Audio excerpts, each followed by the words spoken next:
ICT. What are the skill set of the ICT ministers and ICT staff of the counties? Whoever is assigned ICT. Then what is this ICT? Is it an ICT docket on its own? Is ICT under finance? Is ICT under education? Is ICT under infrastructure? Or is ICT under special programs? Because those are the categories that they have. Where would it work best for us? I think ICT standalone as an enabler is where it should be placed. And that is what skills at the different levels managing ICT, because if you take a finance expert and put them to manage ICT, then they see the ching dollars. Like the county that put for Kenyan shillings, and we told them that was a typo. Change it to Kenyan shillings. You're not paying this amount in dollars. You know? So where ICT sits in the county determines how they perceive ICT. And so we'll be doing this study. We'll be calling upon you as our service providers, as the community, to come in and help us award and recognize counties that are doing it well. We will rank them for every category. We will award them, and then we will recognize overall county. So we're calling it a county index for Kenya that should be able to enable us know where it is we should go and quickly deploy infrastructure because they are ready to use. You know, if I bring you, if say for example, and this is no offense to anyone, if I wanted to open a disco and a club, where would be the place to do it? Chances are, I would do it in Mombasa. Happy holiday, there is where we go to the coast, somewhere the coast. Why would I take it to Wajir? I wouldn't. Why? Kwanza, the religious and cultural dispensation in those areas won't even allow me to operate that kind of business comfortably. So we are going to put a county index, which will then allow us as investors to see which are the counties that are ready for ICT. We go in, we do proofs of concepts, we demonstrate our abilities there. Then other counties that are interested can then come in and also be part of it. Because it's like we are struggling with some counties, and a county tells you can't pass my county until you have paid per kilometer 200,000. And you've got like hundreds of kilometers to cross that county. That is madness. We have to stop smoking that weed. Ile bangi tunavuta, twende pole pole. So that then we can be able to issue that is really affecting our ICT space is total jurisdiction over the internet. Even the US that used to have US oversight over the internet was withdrawn.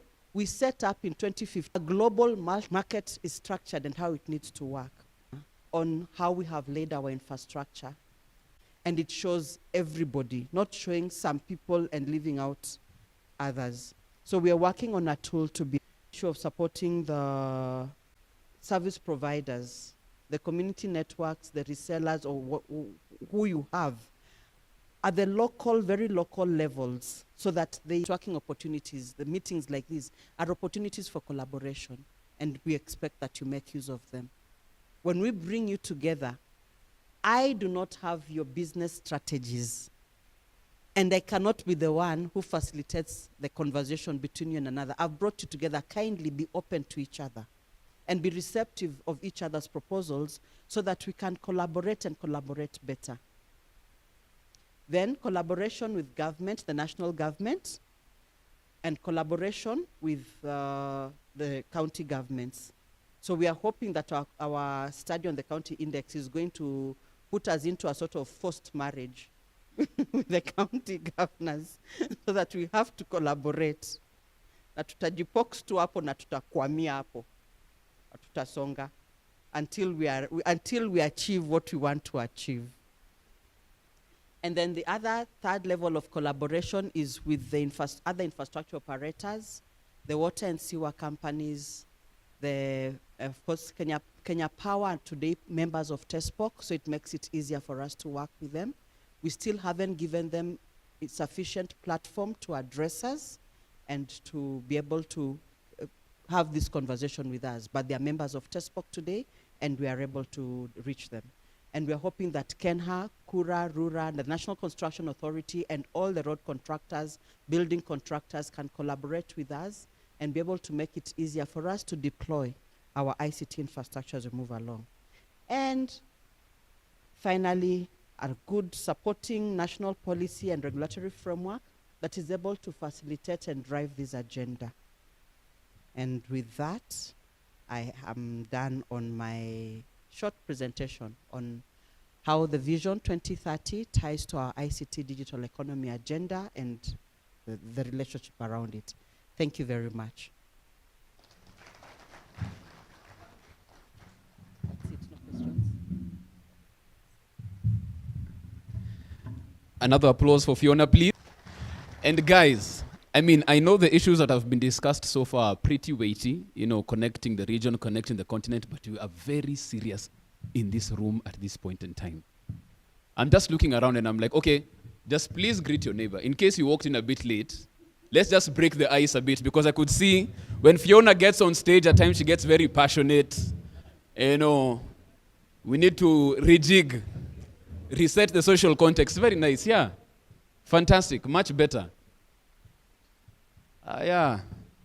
You can literally feel the warmth of your smiles radiate in the room. That's what we needed to move this forward. So even as we do that, we're moving closer to our first tea break. But of course, as Fiona spoke about that, you couldn't help but appreciate, you know, the chronology of, you know, taking us through from the NAC government policy, what they wanted to do up until where we are, Vision 2030, which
Africa Summit. When we had Connected Africa Summit, there's something that I picked from it that I wanted to share today. We hosted the Zambia Minister for ICT and the delegation of, and a big delegation from Zambia in our data center. Was multifold, but I will say if there's one thing that made them come to see our data center operation, or to at least the service providers in Kenya, they wanted to see to it that beyond the talk, there is a reality in terms of what we've actually done to make sure that we are demonstrating that, you know, we believe that technology requires us to invest. And so we've invested in data centers, we've invested on the network side. I'm sure Liquid, which forms part of Cassava Technologies Group, we've got Ben Roberts around. So we had to demonstrate to them what exactly have we done to make sure that beyond level on the ground. And so we've got the data center investments, we've got the tele institutions. In same way, they don't look at us as infrastructure service providers. They actually look at us as partners whom they work with to serve, asking ourselves, what do we need to do to make sure that we win the trust of those 16 or 17 million customers that are just serving, that have trusted one banking institution that we are all jointly supporting. Institutions that we are supporting. They've got presence in Kenya, yes, but beyond Kenya, where else do they have? Do they have their operations? So a typical illustration of this, when you're talking about your technical infrastructure, please make sure that you're not looking at it in terms of, but look at it in terms of having an architecture that reduces any kind of impact or service downtimes. And what they actually push us for is, you've got a lot of data centers in Nairobi. But what are you doing to make sure that if at all I've got a banking customer down in Busia, let them not be getting a service impact because of an outage in Nairobi? These are the kind of challenges that we all need to jointly be looking at so that we can focus on what our customers want from us, which is a highly secure and available technological service that their end users, who both of us are serving, want from all of us. So we need to always be asking ourselves, what do we need to do? We've got peering platforms in Mombasa, we've got peering platforms in Nairobi. How do we make sure that whatever peering platform that we have and whatever instances we have, how is our architecture working so well to make sure that we are reducing on any service impact at the end of the day? I think we had an outage on the submarine cables a few months ago, and the outages on the submarine cables, I think, was a moment of reflection for us as the Kenyan or East African hub. And why I say this is a number of our neighbors were affected by the outages. And what their concern was is, guess what? You guys have the very good climate. You guys are talking of all these submarine cables that are connected in Mombasa, but they don't need the multiple cables, if at all the multiple cables are really not translating to high availability of connectivity services. That is just the reality. So we need to just make sure that we are, again, addressing any concerns that they could be having. How is our upstream submarine cable architecture?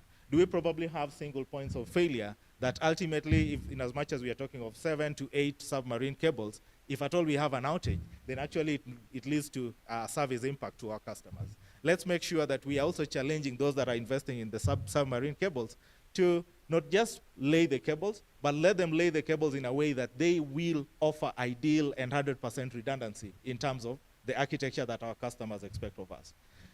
In terms of what technology is also doing to us, we are getting a lot of push by a number of our customers that, you need to appreciate that technology is changing the way infrastructure is getting deployed. So when we have diverse connectivity, we also need diversity and multiplicity in terms of data center locations. So there's need for edge data center design or architecture that we all, again, need to jointly work on. What I mean by this is, while we are all, I think, so far, primarily domiciled in Nairobi, what happens to our customers who are in Nakuru? What happens to our customers who are in Nyeri and Mombasa and Busia, so to speak? Because they all need our connectivity services, they all need Nairobi, then they are impacted. Some of the reality of how to make use of technology in a way that directly addresses Africa's socioeconomic needs. So innovation, let it not be in vain. In as much as everyone is talking about, we good? Thank you. Thanks a lot, everyone. Cheers. Thank you so much for that. And in case you did indeed have a question and I jumped in right before you raised your hand, he'll be back on stage. Just hold on to that question. We're just trying to save on time as we get into an early tea break at this particular juncture. But of course, like he said, the space in the room and the thinking that we have that we are trying to delocalize everything in terms of service, delivery, that it actually does indeed get to that last mile. So at this point, we'll take an early tea break at this particular juncture, come back at 11:15 for our first panel discussion, talking about the impact of connectivity. Grab ourselves a cup of coffee, we can come back with it, 11:15, get into our first panel discussion. Asante sana. Before we leave though, sorry, I have just seen Mr. Hamza right there, who, as Dan had said earlier, and I think he was just hinting that it is cold, he might need some warmth, and Mr. Hamza did indeed hear that. He's going to award him a token of appreciation so that he may keep warm in this Kenyan winter, as he said. So Mr. Dan, please come on stage.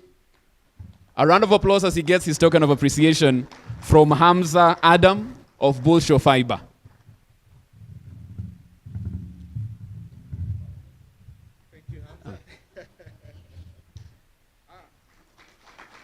Yes, you're told at times, if you need something, say it.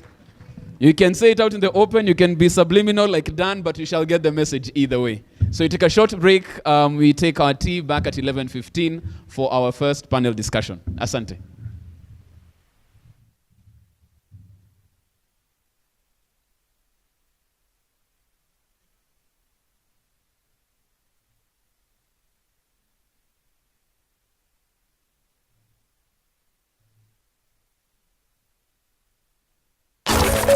www.djshinsky.com. Mixing the best international music. It's your favorite DJ, DJ Shinsky.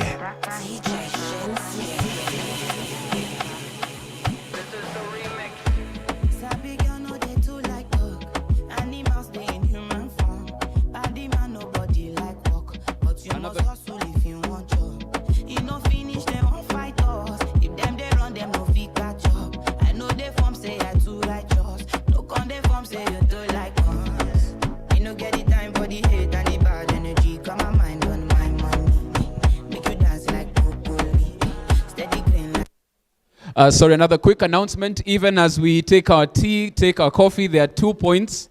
There's one out on this side, and if you go round through that corridor, there's another tea point on what would be my left. So out through the corridor, there's another tea point there. You can grab your coffee, or out on this side. 2 points for your coffee and tea, back at 11:15. Asante.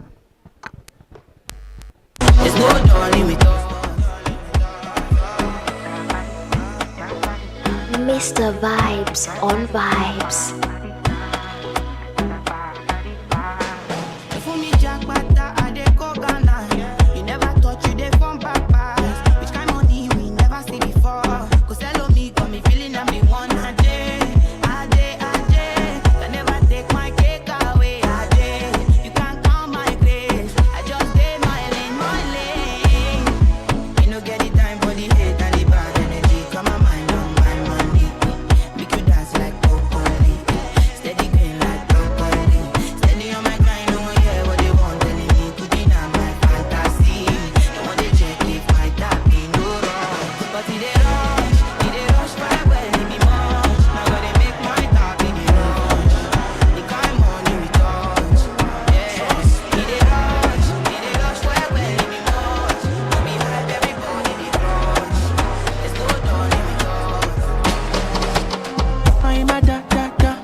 she want the corner, my location.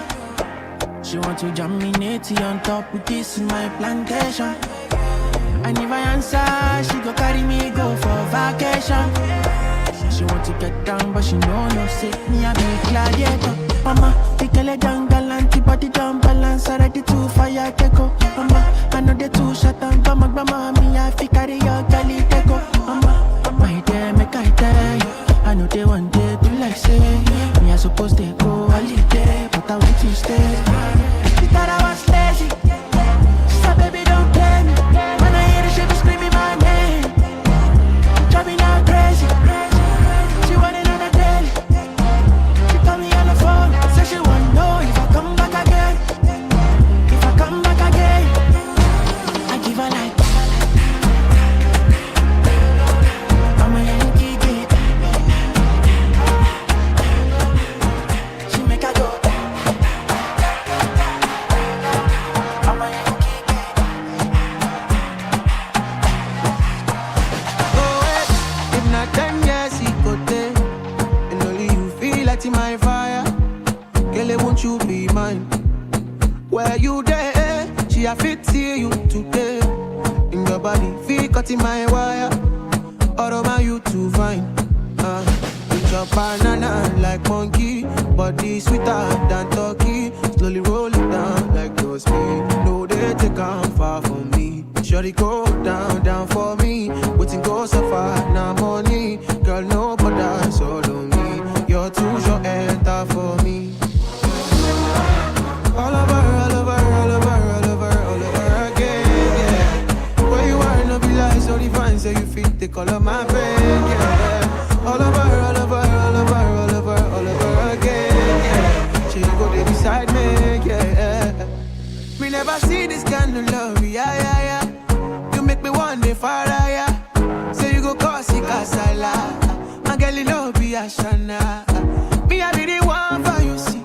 I give you Louis back and Gucci. The way you boogie down is stupid.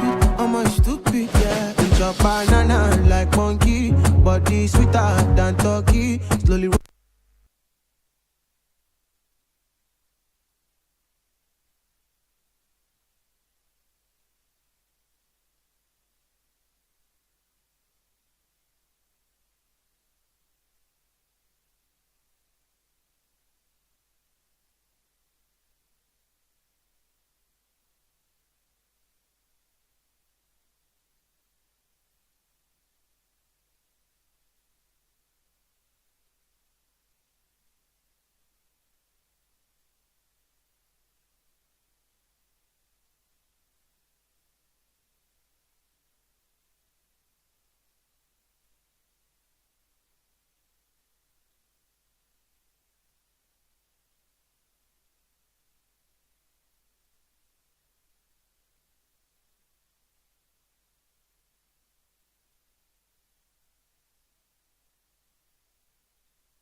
has a mission to connect and enable all Africans through our intelligent technology solutions, ensuring that no one on the continent is left behind. We are working hard to provide people throughout Africa with the infrastructure and solutions they need to empower economic growth in the countries we serve. We believe that fast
extreme left, and they're seasoned, and please give your open remark just for 2 seconds so that we're able to manage time. Thank you. Thank you, Maggie. My name is Davidson Thaba. I've been in this industry for a number of years, back from the days that we just had dial-up connectivity, satellite connectivity, before the advent of submarine cables coming to this region. I'm Kenyan. A number of people tend to ask me that whether I'm from the south. Yes, but I'm born Kenyan. I've been here for this industry for over 20 years, back from the days of Africa Online, for those who remember. And we've seen the transition that has happened around this field. Before the KIXP came into place, we could see those challenges where sending an email to the service provider next door had to hop all the way to some countries in Europe just to come back. And these are some of the challenges that interconnectivity has helped in keeping local traffic local. Currently, I work for a company known as Baobab Kenya, which is part of Baobab Group. Until May 2023, we were known as MTN Global Connect, which is a subsidiary of MTN. Here in country, we currently provide digital solutions at a wholesale level to service providers and other multinationals. We have presence in key carrier-neutral data centers. In Mombasa, we are at the 2 ICOLOs, ICOLO MBA1 and ICOLO MBA2. We also have presence at Telephone House, which is the CLS for Teams, as well as Easy. We've got presence at CCOM CLS. We've got presence at the data centers here in Nairobi, ADC, ICOLO NBO1, PIAX, and IX Africa.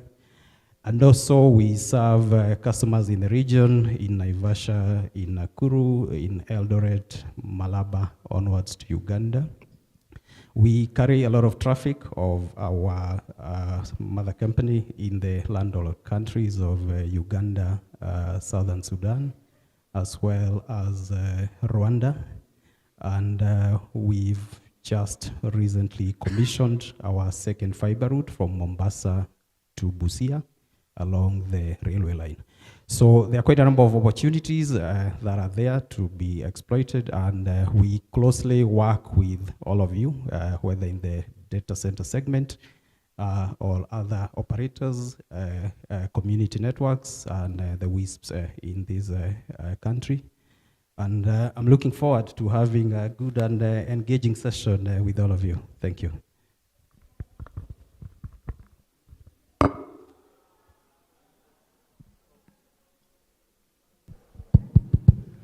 Okay, thank you. My name is Joel Chanui from the East Africa Marine System cable. Let me say that TEAMS was actually the first submarine cable to land in Kenya and also the East Africa region.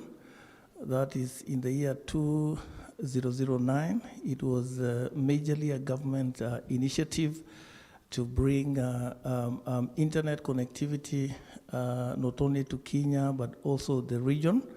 So I remember the main challenge during that time from 2001 all the way to 2008. The main challenge was aligning all the telcos, you know, along the East African coast, all the way from Egypt to South Africa, to be able to do an undersea cable together going all the way to Europe. So the discussions took a long time, and it was a new project, never done before. So it took some time until the government of Kenya felt like we might be losing the opportunity So they looked for a way to try to shorten that discussion period, that implementation period for a subsea cable. And as an alternative solution, they reached out to the government of UAE and the government telco in UAE, that is the incumbent Etisalat. And actually they agreed to do a cable together from UAE to Kenya, where it was envisaged that UAE would be used as a transit hub to be able to reach Europe, to be able to reach America via Europe, to be able to reach Asia also via Europe. So that project came to fruition through the leadership of the Ministry of ICT. And actually, it was done within 2 years, started 2008, and by 2009 we were done, and the cable was up and running. We take pride because we kind of initiated and provided the impetus that really a submarine cable can be done in Africa, especially the East African region.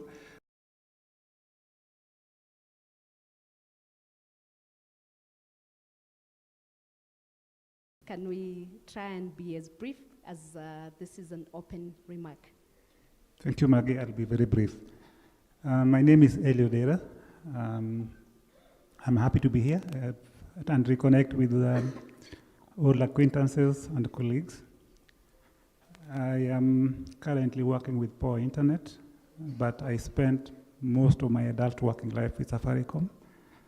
And we saw how the connectivity, internet connectivity evolved from, being able to open a web page on your mobile in 2 minutes was magic. But now if you can not open a web page in 1 minute, I think you'll be very pissed off. The importance of connectivity, I think, cannot be overstated. I keep asking myself a question. What if COVID came in the 90s? The economies of most countries would have been ruined completely. But connectivity facilitated that. We were able to run our economies, work from anywhere, and even do, our financial transactions wherever we were. At Power Internet, our mission is to serve the underserved. We try to reach out to communities who don't have the privilege of accessing decent internet connectivity. So we to the communities who are currently not having meaningful access to be able to join the Kenyan community in accessing digital services. I look forward to interaction with you as we go along. Thank you. Thank you very much. Ellie, we hand over to... Well, we're a member of Teams Cable, so this is an example of a collaboration. But I think this whole area of peering and interconnection that we are discussing today has been one of the biggest areas of collaboration that we've worked on, I've worked on, driving the conversation around peering and interconnecting across the whole continent of Africa. This is my first Kenya Peering Forum, so ever. I don't know if there has been one before, but I've not been at one before. So it is great to be here and see many old friends, but also to see lots of new faces, so that's very exciting. The other thing, I just mentioned that Liquid has been building a big network across Africa, but this year we launched in partnership with Google, linking into a network of Google, have built some subsea cables. They built the Equiano subsea cable. They announced a new cable from South Africa to Australia, but we've built a terrestrial part of that, which is going all the way from Mombasa to Nairobi to Kampala to Kigali, Goma, Kananga, Lusaka, Harare, and to Joburg. It's a route we call internally Mojo, Mombasa to Johannesburg, and maybe as we unpack here, I'll be able to explain why I see this as a game changer to the networks, and I think in the context of this conversation. Thank you very much, Ben. So I'll go back to you, Ben, and ask, we've seen multiple cuts in the Red Sea, Mozambique, South Africa, that has cut off the East African region in the past 12 months. What are the measures that you've taken or put in place, and what will be your advice to ensure that we are able to mitigate and work better to ensure that we have better, high availability to be able to serve the customers? Okay, we've had 4 separate incidents in 2024, which have impacted subsea cables on the continent.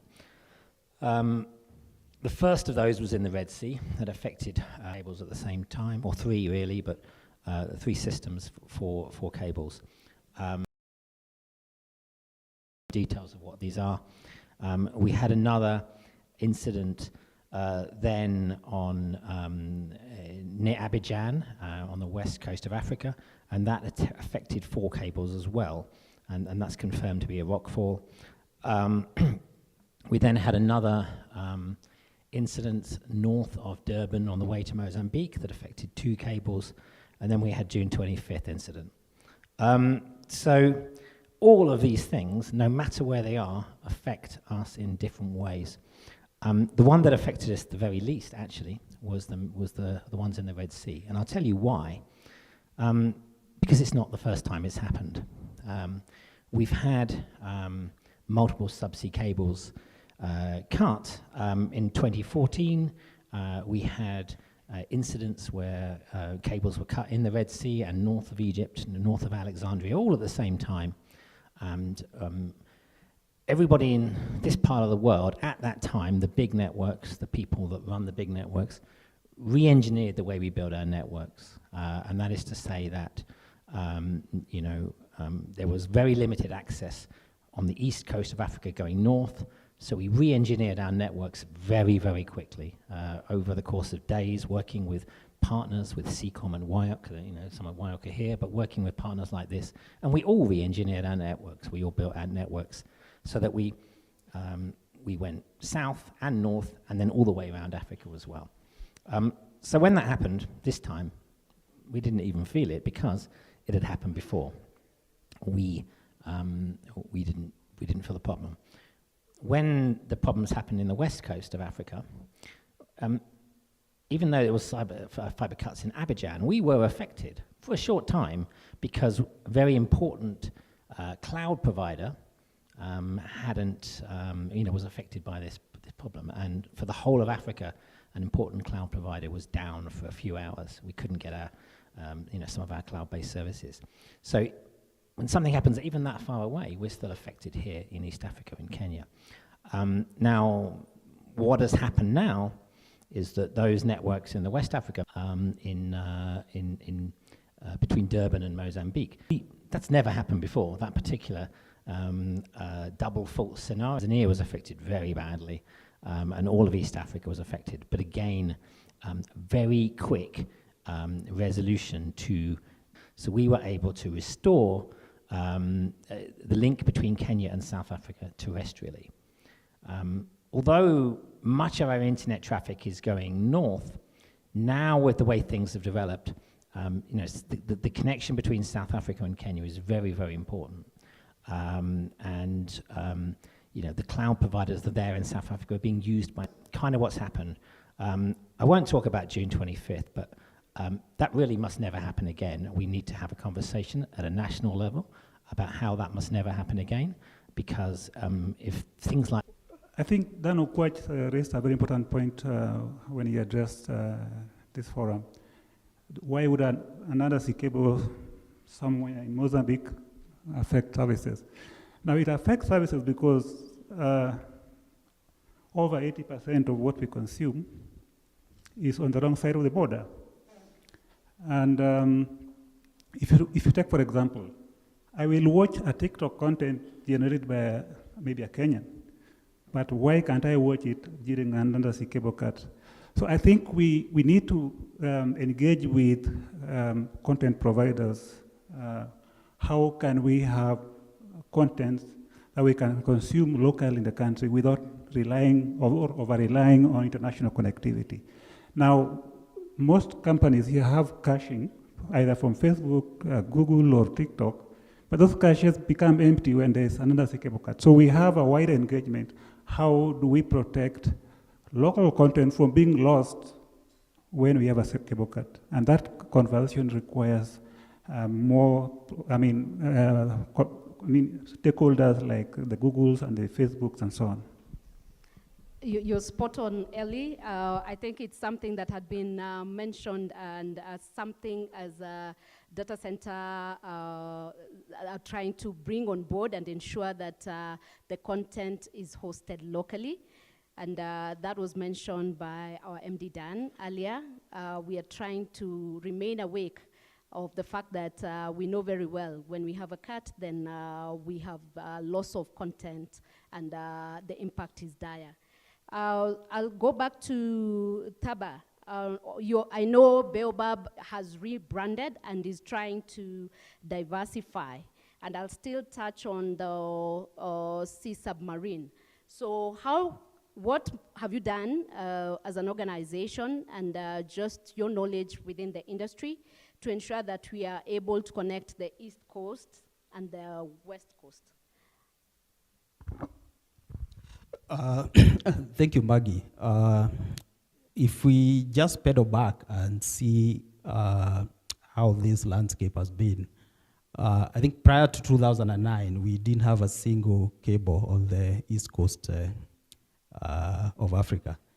And I think over time, cables came. I think my friend Joel mentioned here, Teams was our first cable, which was a game changer coming from satellite.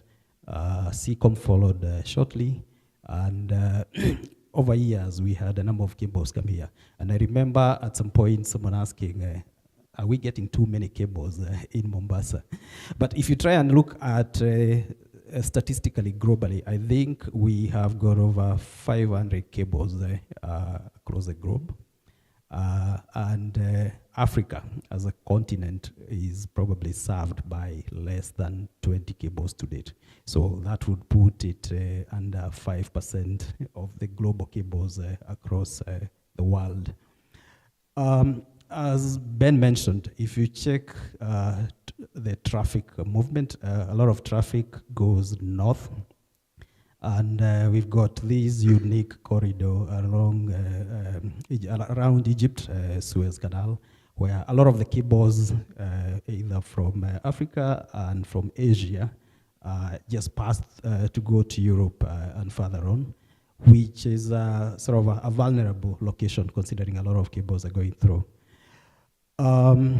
We also witnessed West Coast also had its own share of cables getting cut this year.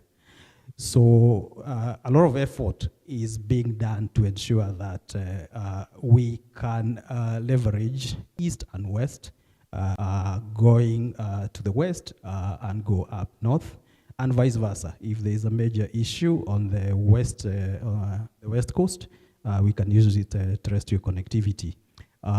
As Baobab, we are building an east-to-west connection link. So far, we've just commissioned fiber link in Kenya from Mombasa going all the way to the border in Busia. And within Uganda and Rwanda, we can use the existing infrastructure of mother company, and then traverse through DRC to the other side of the continent. Again, there are initiatives from South Africa. Countries like Zambia have connectivity going through Zimbabwe and down to South Africa. And I think the challenge for all of us is to ensure there is diverse terrestrial connectivity east to west, as well as south to north, to make sure that should there be any impact on the undersea segments, either on the east or the west, we have sufficient routes that can take us to the other region and continents of the world. Thank you, Taba. I'll go back to Ellie, just to give us the current impact on connectivity in terms of how affordable it is, bearing in mind the kind of market that you serve, and how do you handle the reliability, knowing you play against the tier 1s and tier 2s?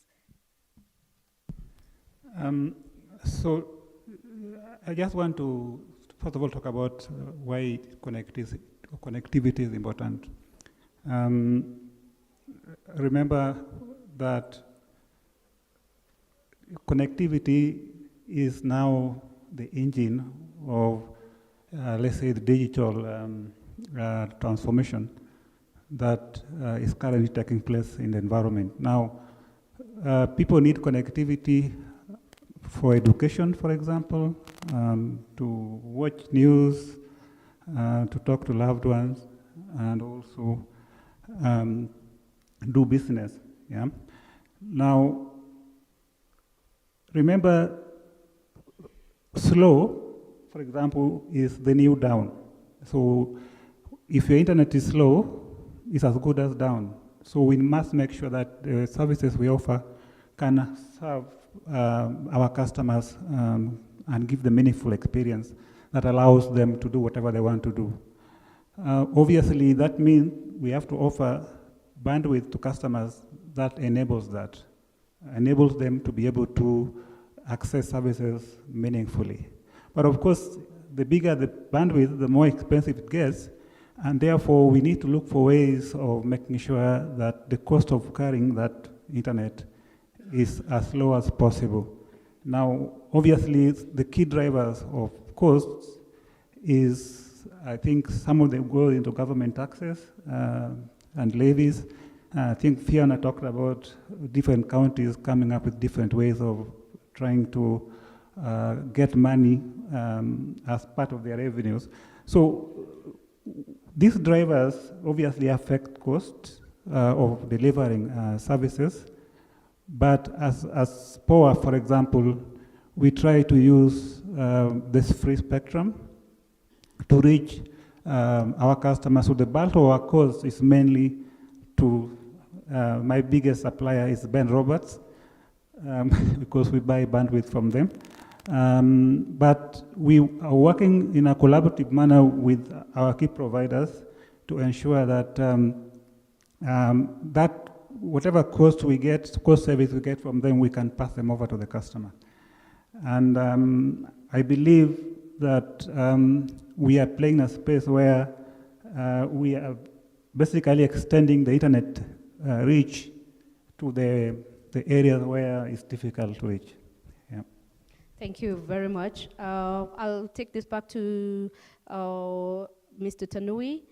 Well, how are we faring in terms of the private and government partnership? We are talking about collaboration. So how are we playing in that field to just ensure? We are glad that Teams was not impacted, but what else can we expect from your end? All right, thank you. Let me say that I think Teams is a kind of a first example really on how the government can work in partnership with the private sector to be able to provide efficient, reliable services. So with respect to the Teams cable, we have found it to be very efficient in terms of uptime. Also, in terms of the cost of providing the maintenance of the cable, we are among the lowest maintenance cost.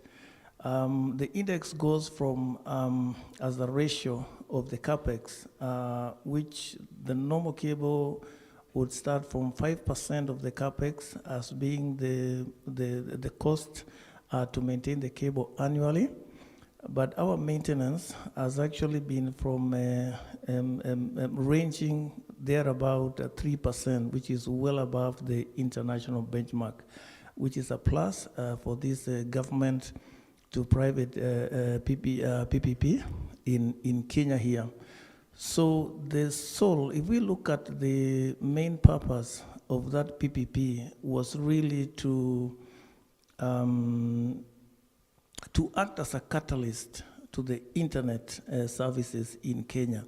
So that objective having been realized, the next milestone would really be to provide resilience and diversity for submarine cables that are coming to Kenya and the East Africa region. So the appetite will be slightly different, but we have this opportunity now to work with the government to provide resilience, diversity, and redundancy to cables to East Africa and Kenya here. So if I just go back to the question my friend answered from Boabab, was that in addition to the terrestrial resilience and redundancy that is being provided within the countries of Africa, especially crossing from the east to the west coast and providing a kind of a way through in case of a major fault on either side of the Africa continent, there is now a tendency towards providing double landing points for submarine cables in key areas. The reason being most of the cable cuts which occur actually arise because of the fishing boats, those guys who are fishing because of the shallow water around that area, between 0 to 20, maximum 40 meters, the boat is able to anchor there. And if it happens to anchor on a submarine cable, it can actually cause some damage. So 90% of the faults on submarine cables happen in the shallow waters. So for critical areas now for landing, providers are tending towards providing a double landing, all the way from 100 meter deep, 100 meter deep, or 1 kilometer deep. You can actually split the cable and land on 2 different landing points, something like 3 or 4 kilometers, 3 to 5 kilometers apart, or even up to 10 kilometers apart. So that provides resilience towards damage of the cable by a fishing boat. So we are also thinking with respect to the Teams cable, we have had some damages arising from vandalism in Mombasa. People looking for copper, they still think that the copper which you used to have is still underground. And in the process of looking for copper, they have damaged our submarine cable. But luckily, we have not had a major downtime because our fiber can actually be powered all the way from Fujairah, so we will not experience any downtime. So what we are thinking now is maybe splitting our cable at an optimum point, either the landing point, or we go slightly into the waters, maybe up to about 40 or 50 kilometers. Then we split it into 2, and then we have 2 landing points. One to land in, to remain at the team's landing station, and then for the second landing point, we will choose an optimum point to be agreed by the parties. It could be a data center, it could be a neutral landing point. So all these activities and strategies, we are thinking around increasing the resilience and reliability of the submarine cables. So I don't know whether I've answered the question. Thank you. I'll ask if there's any additional comments on that from the panelists. And thank you. Just creating the diversification, I wanted you to just be very specific on what exactly are the type of and the new cables, but that captures well. If there's no additional comment, Ben, how is interconnectivity driving innovation? I'm asking you this specifically because I know you're very passionate when it comes to innovation. And if you can just quickly give us one example of innovation that has really worked well during your tenure.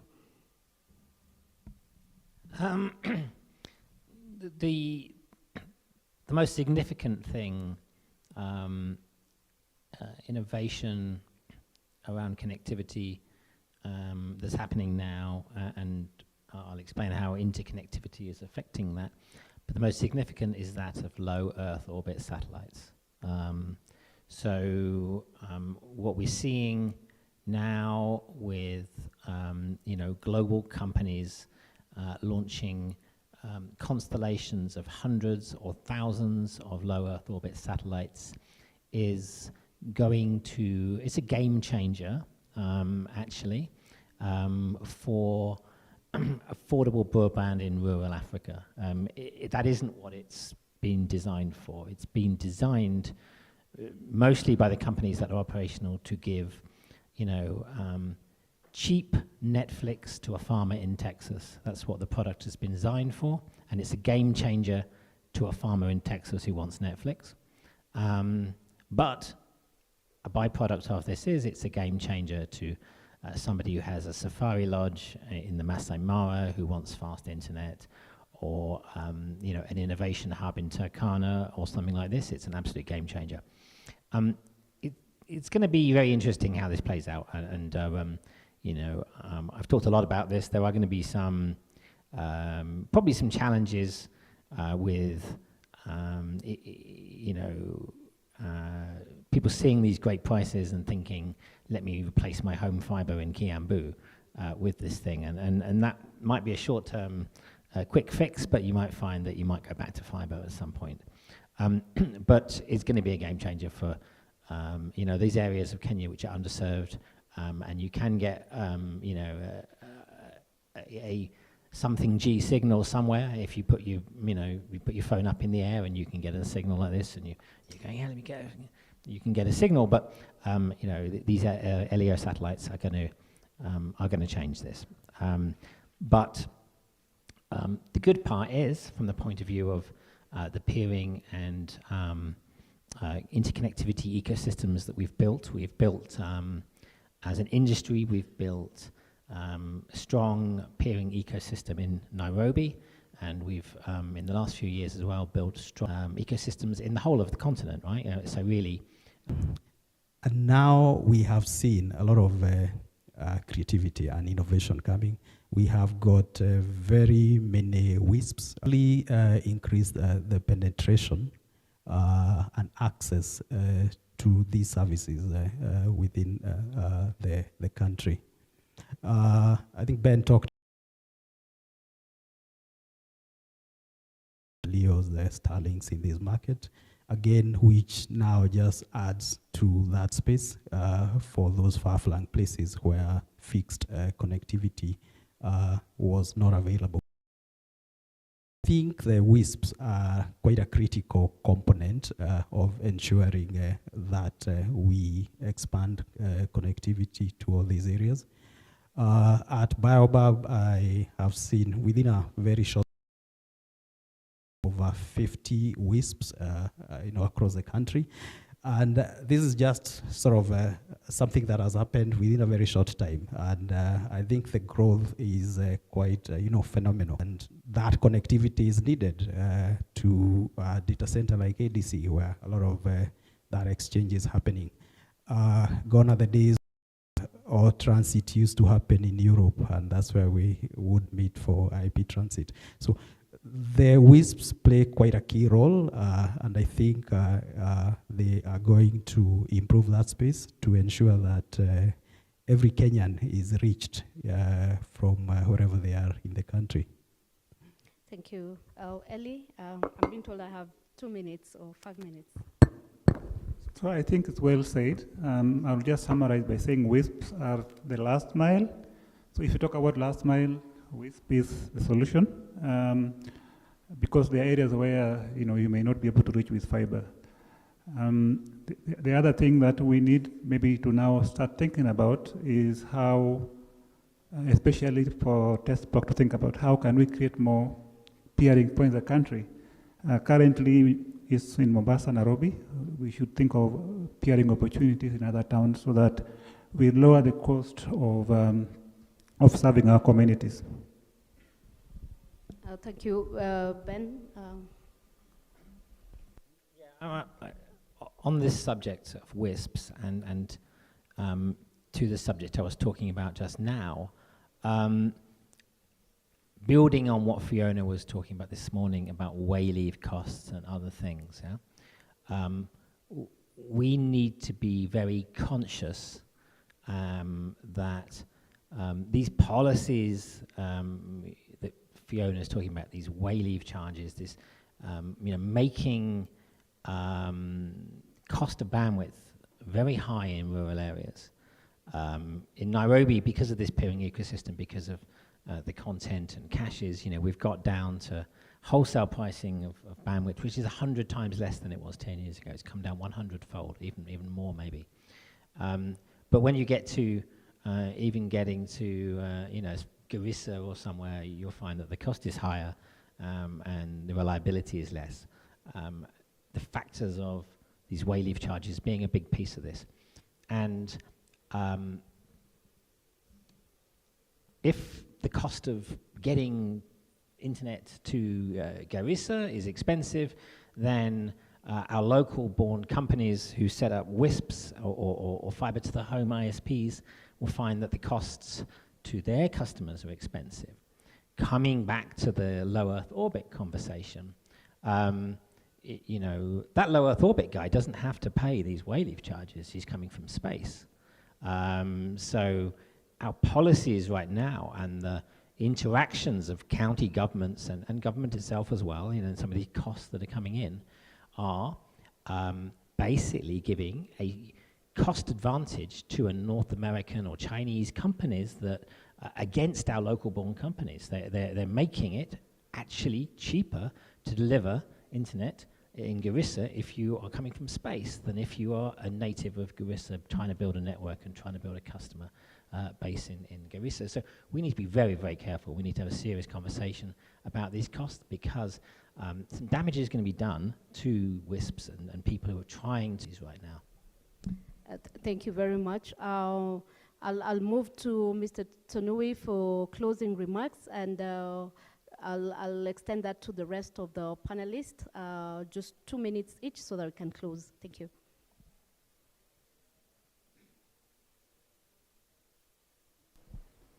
Okay, so my closing remark would focus on with the multiple landing points and where the customer is actually located at the data centers. So I see the importance of the landing points having good connectivity to the data centers, has to be resilient connectivity and also redundant. I think in terms of bringing down the cost of the end user service would be how to control, the cost by the network backbone provider between the landing point and the data center, so that that cost can be minimized as much as possible. So I don't know in terms of regulatory whether we have some kind of guidance, that this local cost, because mostly the data centers would be located, the suitable data centers will be around the landing point. So if those costs can be controlled, it would really help to make the cost to the end user as affordable as possible. Then another issue that I look at is the customer already at a data center for connectivity.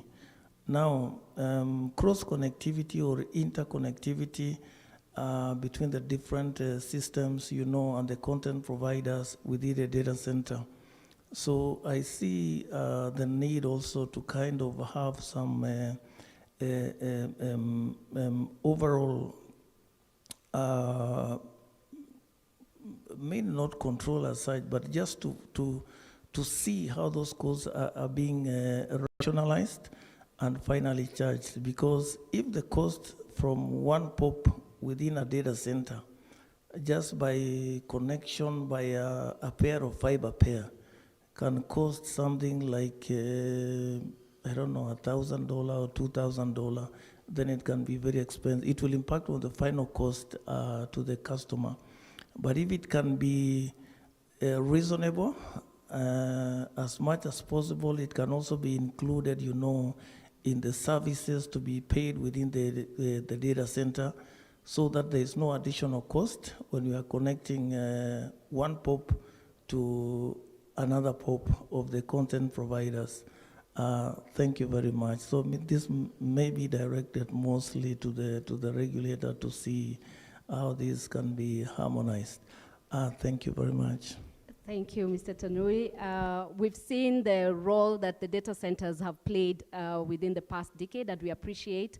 We've seen a lot of difference in terms of interconnectivity. I'll hand over to Ellie for your closing remarks, kindly.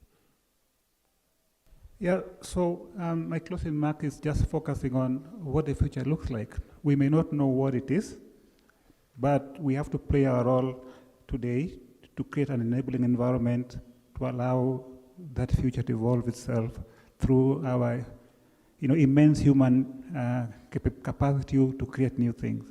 Now data becomes one of the key components of digital transformation.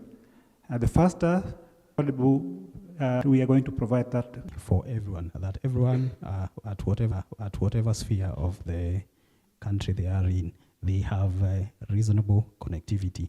And of collaboration that has happened, including this kind of connectivity, interconnections. So the challenges that probably we'll throw out there is to bring this cost down. I think one of the areas that has been mentioned is costs of well leaves is just quite high in this country, and is probably one of the things that is keeping those costs high. Between two poles, there are probably some 20 cables hanging in there, and probably each WISP just using a core out of that. So probably we should explore collaboration around that area just to ensure that you just maintain a reasonable number of cables with good diversity, which at the end of it will be a win for everyone and result in cheaper connectivity. Thank you. Thank you. Ben?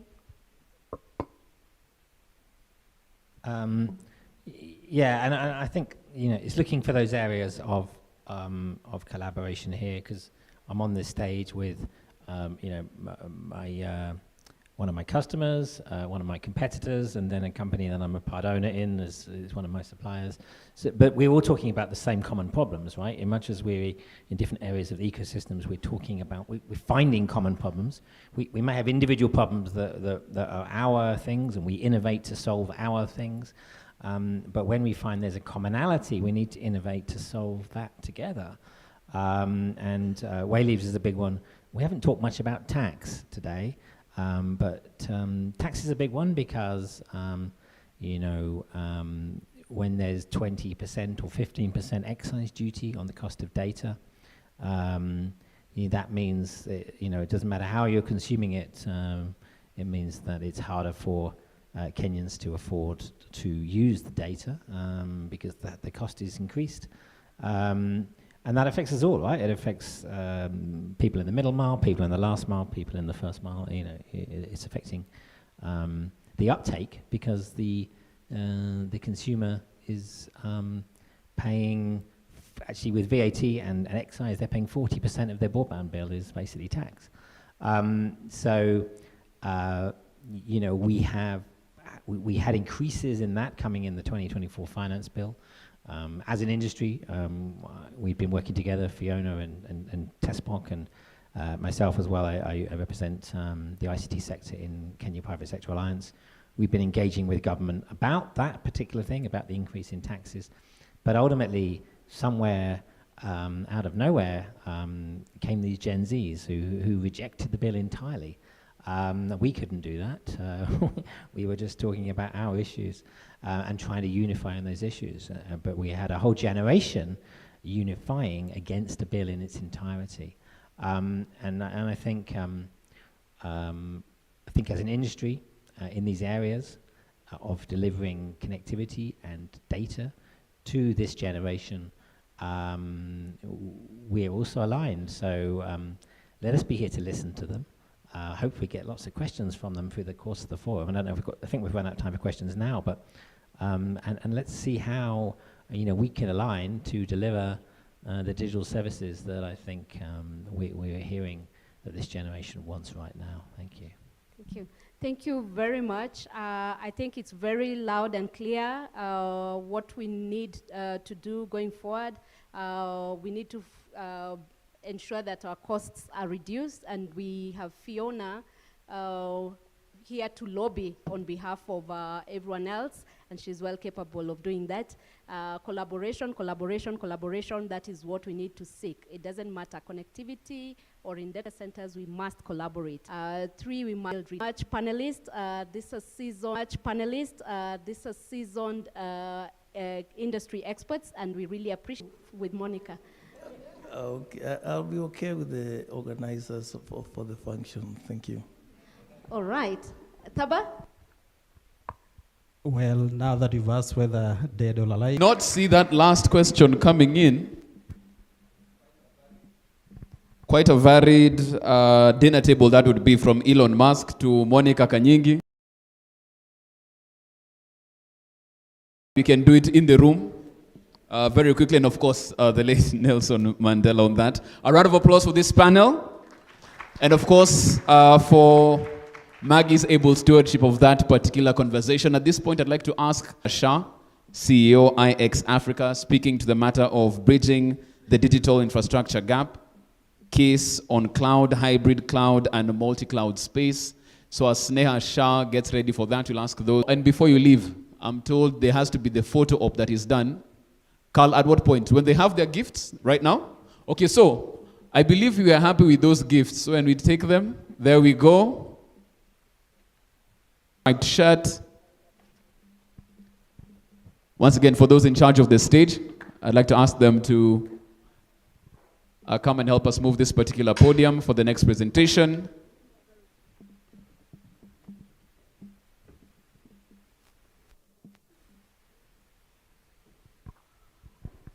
Okay, fine. Thanks for that. Thank you so much for that particular discussion. Slide Charles' presentation. I believe Bashir is ready for that. So let's listen in.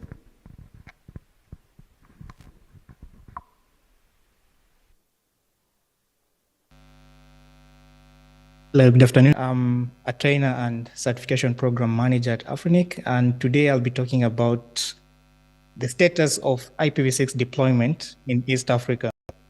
So I'm glad to be part of the second edition of the Kenya Peering Forum. Last year was the first one, but this year, unfortunately, I'll be joining online. But what matters, this is easy to maintain some sections of it with the stats, right? So last year we started by asking the number of available IPv4 addresses, right? At that 6. We're talking about IPv6 because if you look at the numbers, last year we were at 1 point something million, 1.5. Now we're at 1 point. So when you come to Afrinic and ask for IPs, it will be difficult for you to acquire IPv4 resources. So that's why we now, and not do it in a few years' time, right?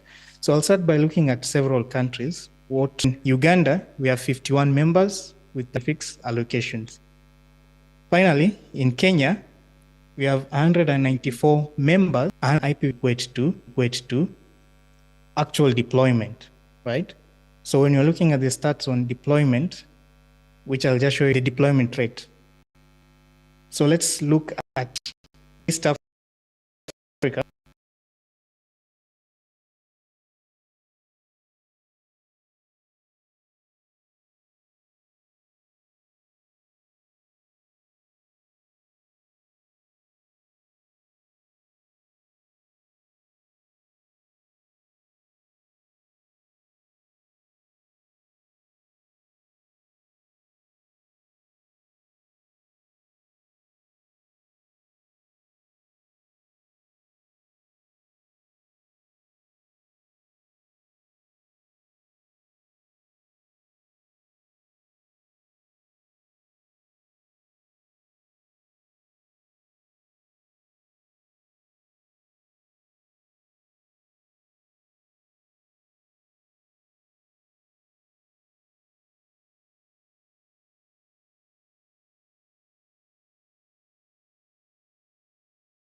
There's been examples of innovation, because by moving everything, consolidating it into one sort of central cloud service, suppliers, partners onto one platform.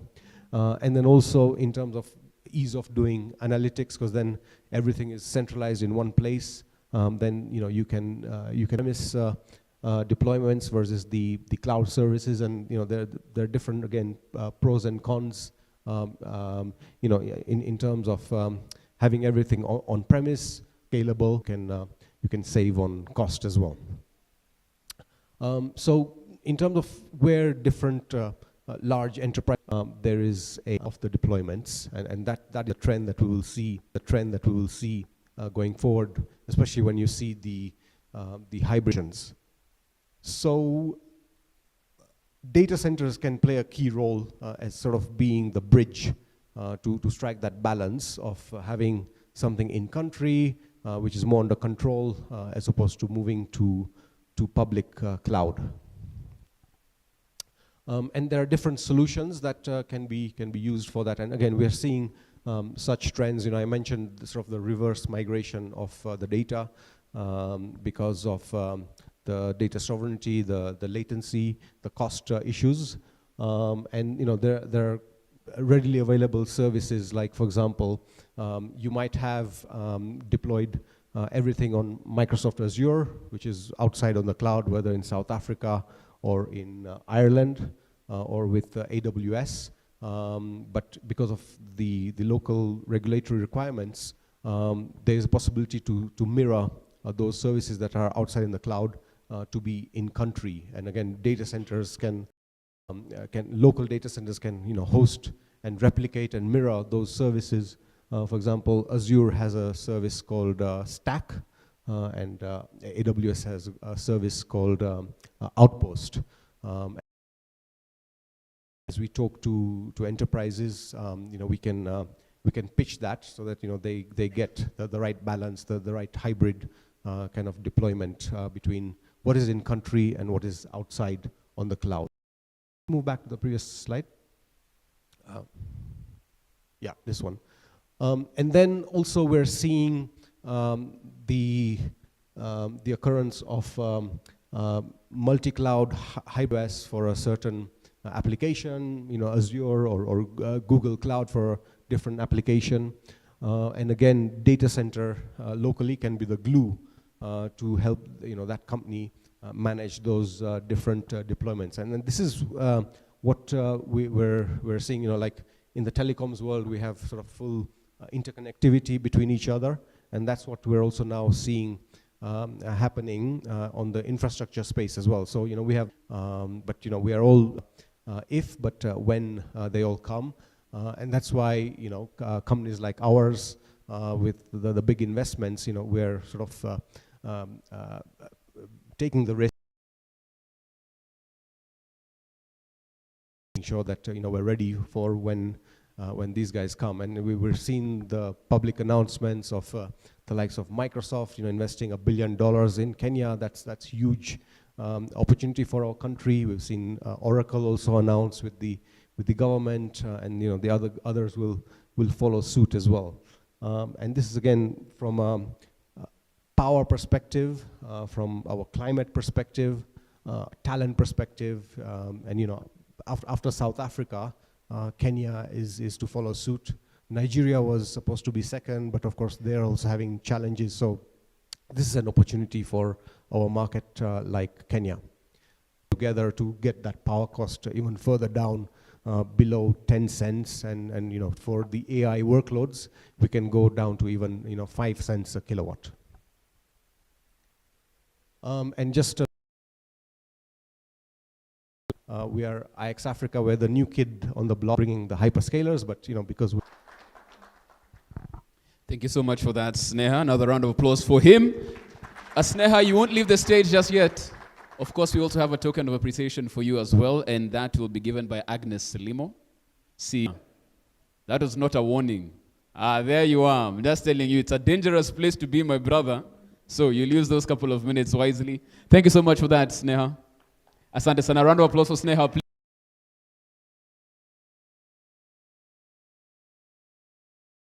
Round of applause for him. Hello, everybody. Presentation, so don't worry about that. I will speak, they say. Hopefully you remember that. Thank you very much. To put it simply, BGP is old, very old. Since the 1990s, by everybody, then you all need to, especially the techies, need to know how to use it properly. And as CEOs, you need to ask questions why you are not using it, if at all. IPv6 for quite a while. If I'm not mistaken, and I stand to be corrected, Bashir has stated, we are falling behind, or we are behind across the world. Of course, in East Africa, we are ahead, but uptake needs to happen. Just do it would be what I would advise. At root servers and bilateral peering available at the Kenya Internet Exchange Point. That's, of course, standard. This ensures high availability and with your what you advise to the IXP. If you're a techie, that should be something that you already do. If you have challenges with that, please. Things happening so that you do not have any challenges. We are manners aligned for IXP purposes. We do filter as well so that we do not become a source of problems on the internet. Our filter is basically an identifier for your network to the rest of the world, and we also use your AS set, especially for the larger organizations. AS sets, of course, are not limited because even a small organization can use an AS set for the purposes advertisement. KXP has got well-known communities listed on our portal. That is public information. A lot of our members are aware of that, and any new members, we do apprise them of that information. Both classic and also on our portal, and we do encourage you to reference Afrinic, RIR, and Peering DB resources as part of your best practices. If you do have any challenges with your BGP or any other peering service, please contact our support, that is at Kenya Internet Exchange Point, with your AS number, with as much diagnostics as possible. That is for the techies. And if you are a decision maker in your organization, please get in touch with us if you do require a heads up or advice on any issues related to your peering. We do recommend, as part of best practices, that you keep your BGP session up and running. Don't shut it down every time you run into a problem. There are ways of managing your situation. As I mentioned earlier, filters are one way of managing your BGP session. You can also manage it using your BGP communities so that you advertise prefixes as required or not advertise them to other peers. So don't bring down your BGP session just because you've run into a problem. Work through the problem. We are available to help you work through that problem so that we do have a working peering ecosystem. To finish up on this, some of the things that we have available to allow for an ecosystem that works is that we have partners like RootViews for research data. We do have other services which are available via our BGP root servers, including that is root servers, ED, J, and L, as well as in a particular case for end users, Quad 9, DNS resolver for security and privacy. If there are any questions regarding BGP, please ask me this forum, any other forum, and any other questions unrelated to BGP, I'm available for. Otherwise, thank you very much, and over to you, Jeff.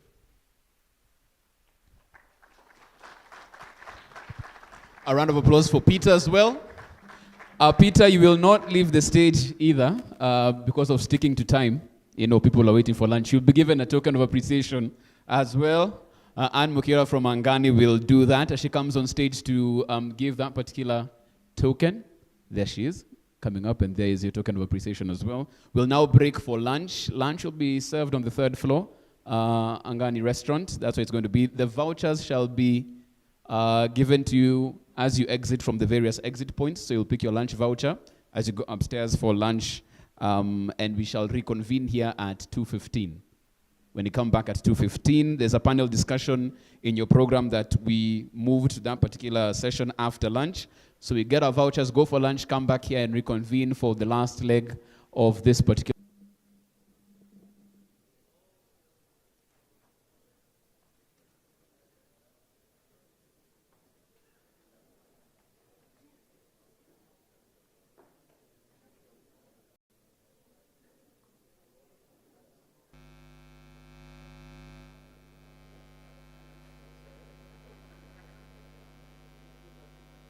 Salma as well, and head on up to the 3rd floor. Asante.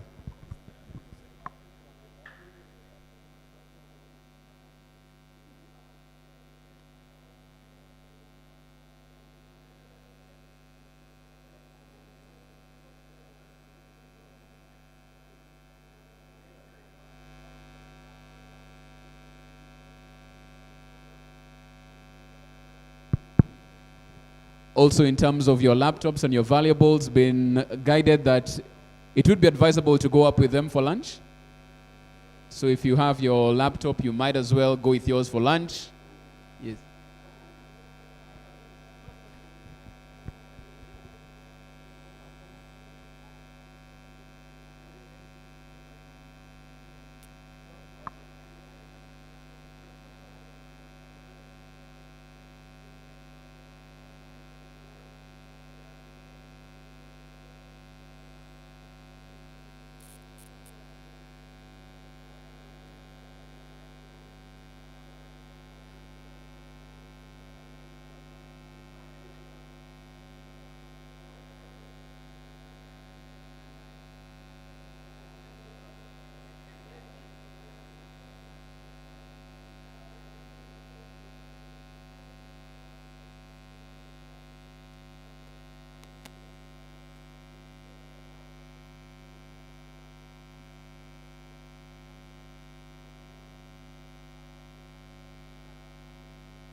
With 4 diverse entry points, enhanced by 6 independent, interconnected micro-links, we ensure the best connectivity ecosystem.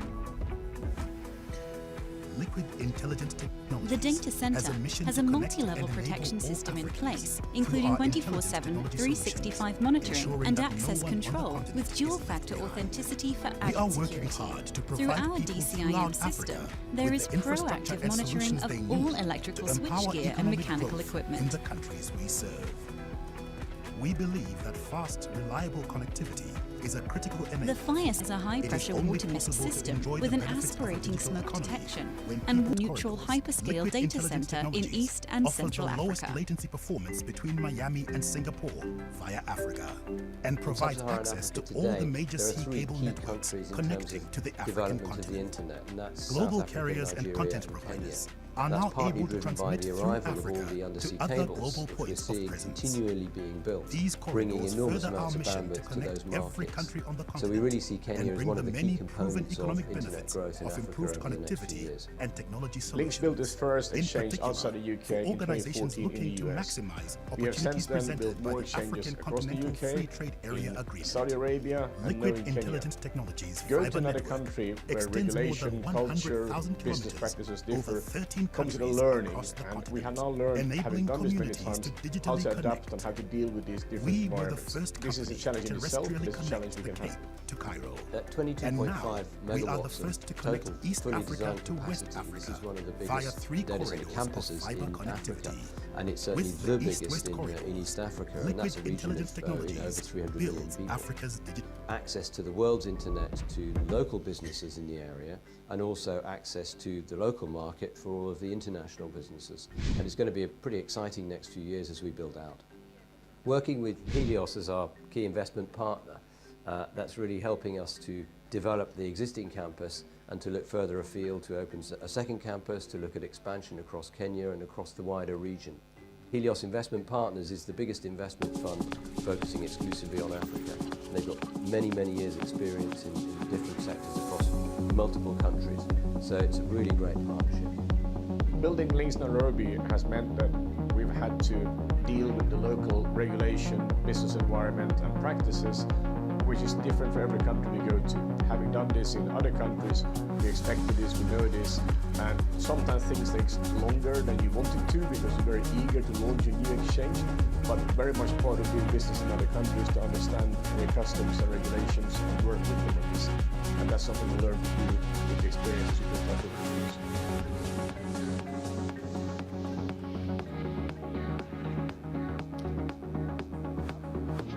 1 in 5 businesses are victims of cybercrime. Do you have the required tools to protect your business data? Liquid Intelligent Technologies equips your business with advanced cybersecurity solutions to protect your company's and customers' interests. We provide complete cybersecurity services, including secure access service edge, cybersecurity awareness training, cybersecurity consulting, secure operations center as a service, and automated penetration testing, enabling continuous validation. Hi, my name is Nati Matiba.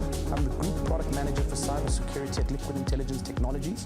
At Liquid, we pride ourselves in the fact that our cybersecurity capabilities is benchmarked according to industry standards. We also have brought in the right people and are constantly evolving our processes and making investment in the right technology.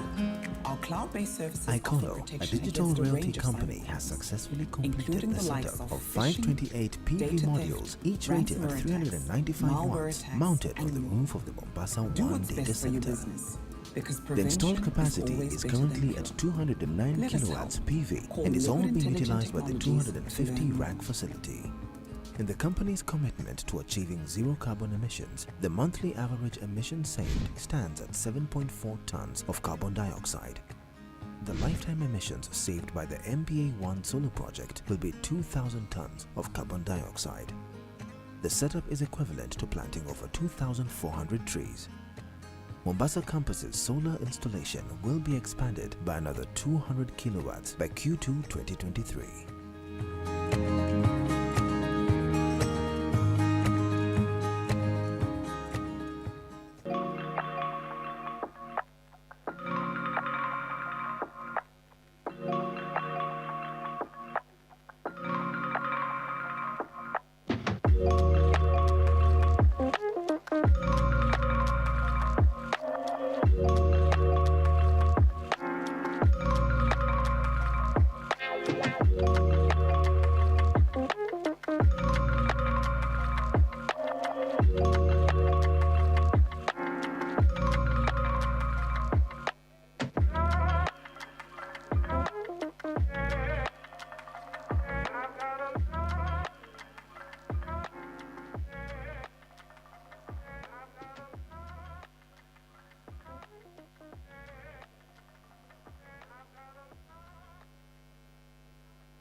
Welcome to IX Africa Data Center, the largest carrier-neutral hyperscale data center in East and Central Africa.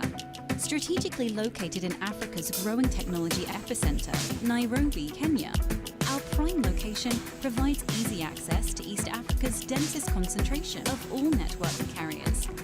IX Africa is the largest hyperscale data center in the East and Central African region.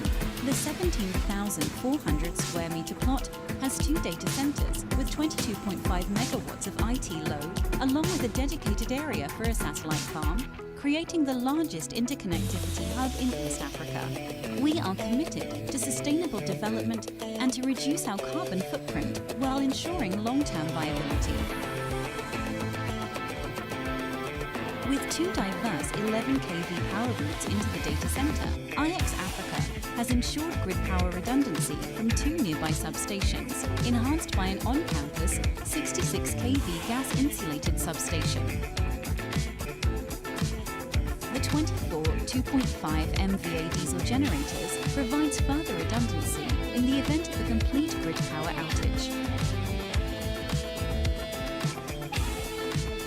4 independent powertrains are set up to provide a 4-to-make-3 redundancy with N+1 switchgears and 2N UPS distributed redundancy, providing multiple layers of protection against power failures.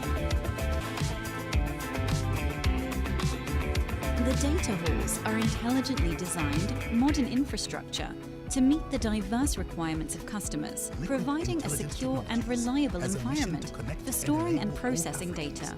Through our intelligent technology 47U and 52U racks are provisioned to provide up to 22 kilowatts high-density power, ensuring that customers can operate their computing equipment efficiently, providing great flexibility with continued technology advancement and the demands of modern computing applications. Reliable connectivity is a critical enabler for growth. It is only possible to enjoy the benefits of The the global IAC economy units when people provides have efficient access and to effective online cooling services. while minimizing Liquid energy Intelligent consumption and reducing the provides overall African carbon solutions to footprint of the data Africans center. and local The temperature set point range is 18 to 27 degrees centigrade and the humidity set point range is 20 to 60% relative humidity. For internet and private traffic. All fiber providers have fiber right outside the data center, ensuring access to multiple network carriers and to a varied fiber infrastructure. With 4 diverse entry points, enhanced by 6 independent, interconnected meet-me rooms, we ensure the best connectivity ecosystem. Miami and Singapore via Africa. And provides access to The all data the major center sea cable has a networks multi-level protection connecting to system the in African place, continent. including 24/7, Global carriers and 365 content monitoring providers and are access now able control to with transmit dual-factor through Africa authenticity to for other added global points security. of presence. Through our DCIM system, corridors there is further our mission to proactive monitoring connect of every all country on the electrical continent switchgear and bring the mechanical many equipment. proven economic benefits of improved connectivity and technology solutions. In particular, for The organizations fire looking suppression to is a high-pressure maximize water mist opportunities system presented by with the an African aspirating continental smoke free detection trade area and agreement. water leak detection Liquid system, Intelligent providing a Technologies comprehensive fiber and network reliable extends approach to more fire than protection 100,000 whilst kilometers being green. over 13 countries across the continent, enabling communities to digitally connect. The modern and comfortable office We were space the provides a first great company working to rescue and environment. connect Together with this, we have ensured the And now, availability of we are ample the first to storage. connect East IX Africa to Africa West is Africa built to adhere via to Tier 3 3 plus corridors of compliancy, fiber connectivity. delivering 22.5 East-West megawatts of IT load power Liquid to the Intelligent market. Technologies IX builds Africa, Africa's the digital largest carrier-neutral hyperscale data center in East and Central Africa. In sub-Saharan Africa today, there are 3 key countries in terms of development of the internet, and that's South Africa, Nigeria and Kenya. That's partly driven by the arrival of all the undersea cables, which we're seeing continually being built, bringing enormous amounts of bandwidth to those markets. So we really see Kenya as one of the key components of internet growth in Africa over the next few years. Links built its first exchange outside the UK in 2014 in the US. We have since then built more exchanges across the UK, in Saudi Arabia and now in Kenya. Going to another country where regulation, culture, business practices differ comes with a learning, and we have now learned, having done this many times, how to adapt and how to deal with these different environments. This is a challenge in itself, but it's a challenge we can have. At 22.5 megawatts of total fully designed capacity, this is one of the biggest data center campuses in Africa, and it's certainly the biggest in East Africa, and that's a region of over 300 million people. What we're bringing is access to the world's internet to local businesses in the area, and also access to the local market for all of the international businesses. And it's going to be a pretty exciting next few years as we build out. Working with Helios as our key investment partner, that's really helping us to develop the existing campus and to look further afield to open a second campus, to look at expansion across Kenya and across the wider region. Helios Investment Partners is the biggest investment fund focusing exclusively on Africa. They've got many, many years' experience in different sectors across multiple countries. So it's a really great partnership. Building links Nairobi has meant that we've had to deal with the local regulation, business environment and practices, which is different for every country we go to. Having done this in other countries, we expected this, we know this,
Strategically located in Africa's growing technology epicenter, Nairobi, Kenya, our prime location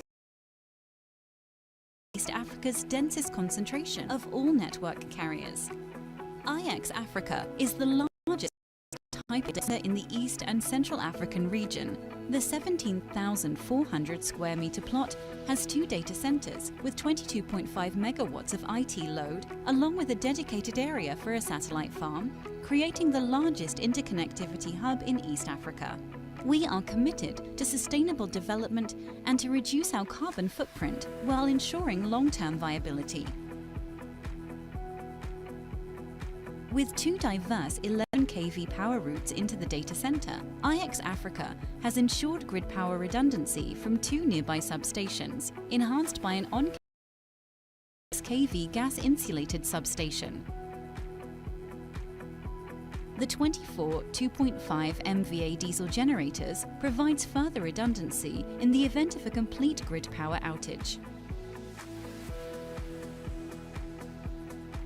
4 independent powertrains are set up to provide a 4-to-make-3 redundancy with N+1 switchgears and 2N UPS distributed redundancy, providing multiple layers of protection against power failures. The data halls are intelligently designed, modern infrastructure to meet the diverse requirements of customers, providing a secure and reliable environment for storing and processing data. 47U and 52U racks are provisioned to provide up to 22 kilowatts high-density power flexibility with continued technology advancement and the demands of modern computing applications.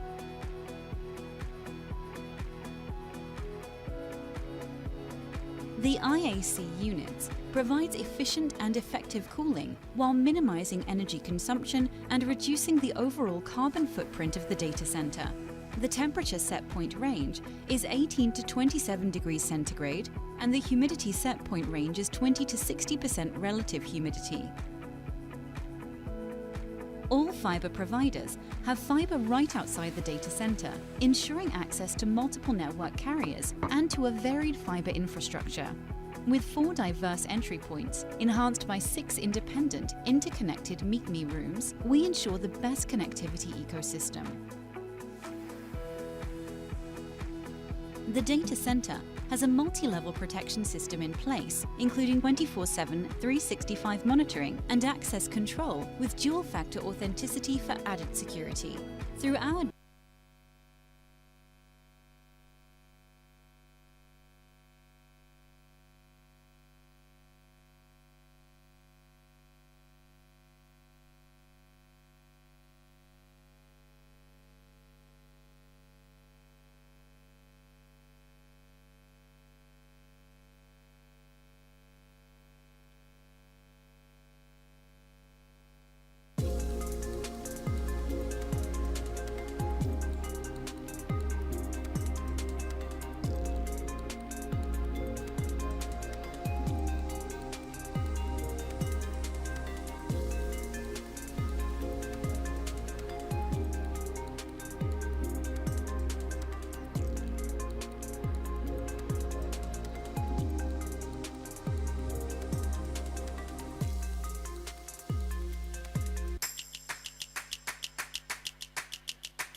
Liquid Intelligent Technologies has a mission to connect and enable all Africans through our intelligent technology solutions, ensuring that no one on the continent is left behind. We are working hard to provide people throughout Africa with the infrastructure and solutions they need to empower economic growth in the countries we serve. We believe that fast, reliable connectivity is a critical enabler for growth. It is only possible to enjoy the benefits of a digital economy when people have access to online services. Liquid Intelligent Technologies provides African solutions to enable Africans and local businesses to answer their challenges. The East-West corridors deployed by Liquid Intelligent Technologies offers a resilient alternative for internet and private traffic, taking the shortest paths between the two African coasts. More people than ever before will be able to reap the benefits of redundancy and access to high-speed connectivity. With the East-West corridors, Liquid Intelligent Technologies offers the lowest latency performance between Miami and Singapore via Africa, and provides access to all the major sea cable networks connecting to the African continent.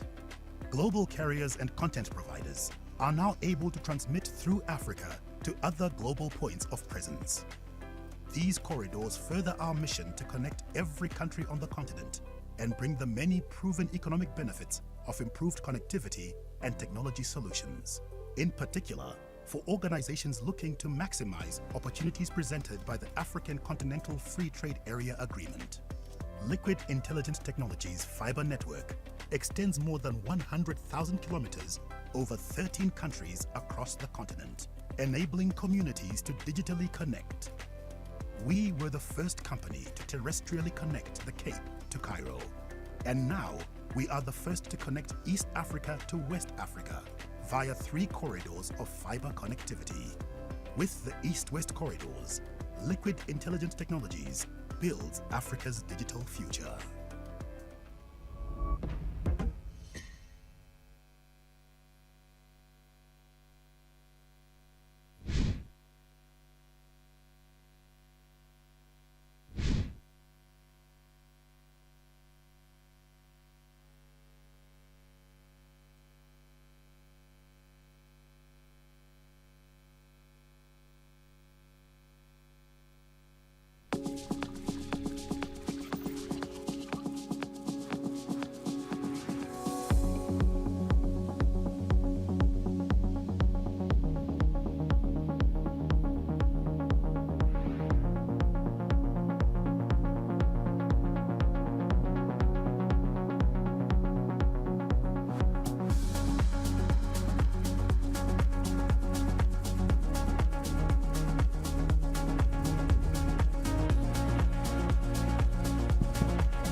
Good afternoon. Welcome back. Hope you enjoyed your lunch break and your lunch. It's time for us to get into the final stretch of our conversation today. So again, for those who might be outside networking and sharing those contacts, I know we were told the underlying theme today is collaboration, collaboration, collaboration. I suggest we come back inside. Yes, thank you so much. As we get into our next part of this particular event.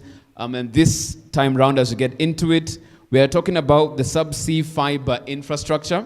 That's a conversation we'll be having as we get into it. And once again, even as we do that, as we tweet about it, as we post it on X, as we put it on LinkedIn, remember the hashtag we're using is KEPF 2024. Once again, KEPF 2024. And it's, of course, brought to you by TESPOK, Pikes, Angani, Liquid Intelligent Technology, Africa Data Center, as well. So, of course, you can thank those particular partners, of course, for putting this together.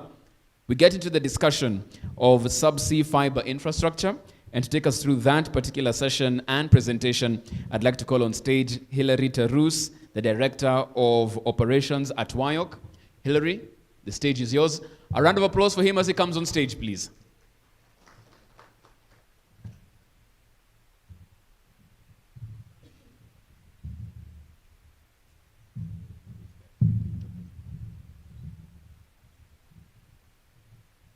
So good afternoon, everyone. I know the lunch has been quite long, but I'll try to make it as short as possible so that I don't bore anyone.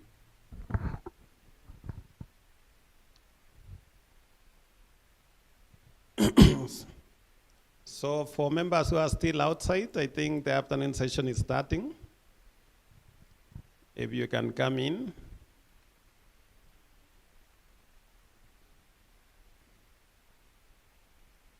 They are coming. Okay, sure. All right, I know we are a little bit late in time, so I'll try to make it as short as possible. And it's more, the slides are simply for guidance, but not so much talking points. It's meant to be a discussion, really. It is meant to be a discussion. We want to exchange ideas between the partners who are here. So I'll be looking at the undersea cables, which I would say the morning presenters have done justice to. We'll look at the various capacities that are there on our undersea cables. I'll talk a little bit about cable design and repairs and what the future really holds for cables. This map, I think we've seen it many times. The point really about the map is about the cables. Long before, CCOM, EC, Teams, if you look at the width of the lines, you will realize they are quite thin. And they are thin for a purpose. They used to carry very little capacities, very little. In terms of gigabits of traffic, that's the capacity of those old cables. I call them old because 10 years for a cable is quite old. But the new cables that we do have now, Equiana, for example, we're talking of 344 terabytes. That is massive amount of capacity. And they are able to do that because the number of fiber pairs inside those cables are a lot more. And the technology that go into each of the fiber pairs is the latest technology. We are talking about 1 terabyte of spectrum, and you are able to push as many as 60, 70 channels on fiber, and that allows you to do up to 344 terabytes. 2Africa as well is our new kit in the block. I think, yeah, 2Africa on the East Coast as well is the new kit on the block, and it's also multi-terabyte type of cable.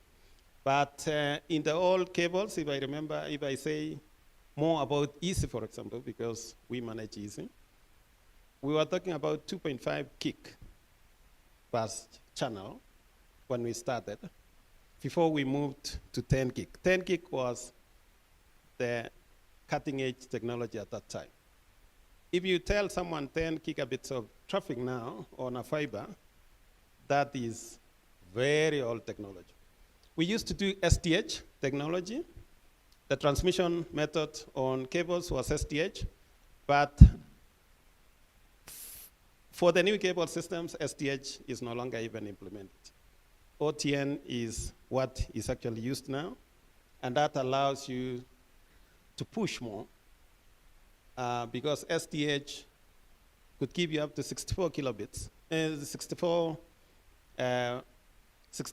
STM1s, that is about 10 gig, but that is too old technology. So things are changing. We're moving to higher and higher capacities on the cables, and we are able to push more and more. Thanks.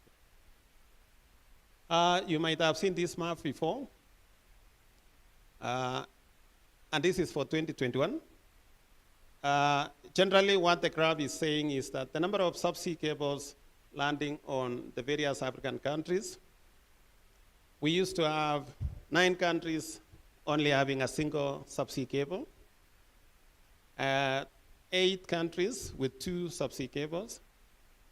More importantly, Kenya in 2021, Nigeria, Cameroon had 6 subsea cables.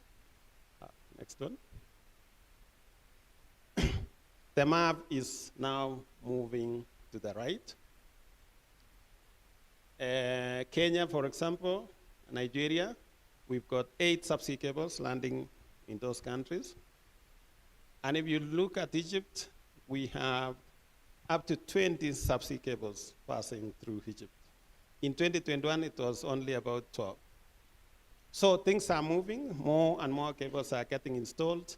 And as I said, each of the cables is carrying more and more capacities. Next. I'll not bore you with all these. Generally, I wanted to bring about the issue of cable structures. That's how a cable looks at the seabed. Many people keep on asking me whether cables are floating on the water or they lie on the seabed. But fiber optic cables, submarine fiber optic cables, lie on the seabed.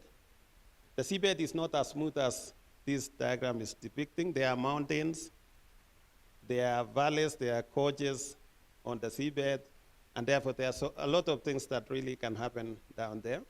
So the cable needs to be strong because sometimes it moves from one mountain to another under the water. There is a lot of things there is a lot of submarine currents that can try to move this cable, so brushing it against stones and can easily cut it. Manufacturing process of cables, there is only a few companies that can manufacture fiber optic cables.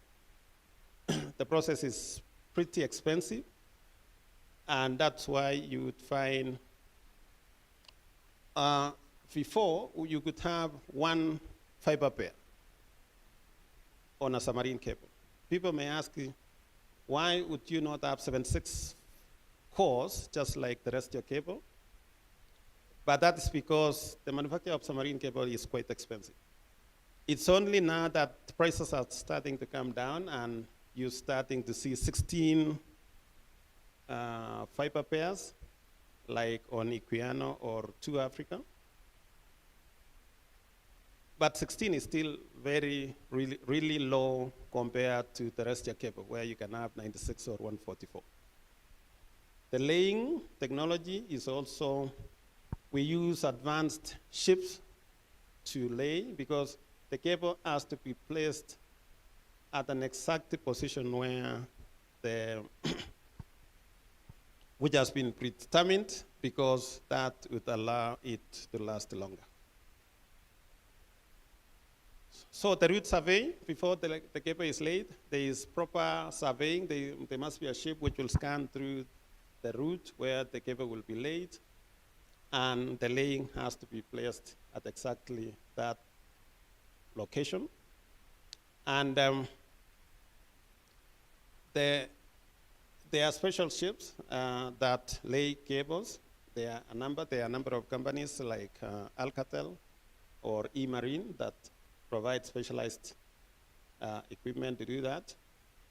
Close to the landing points, you need to bury the cable.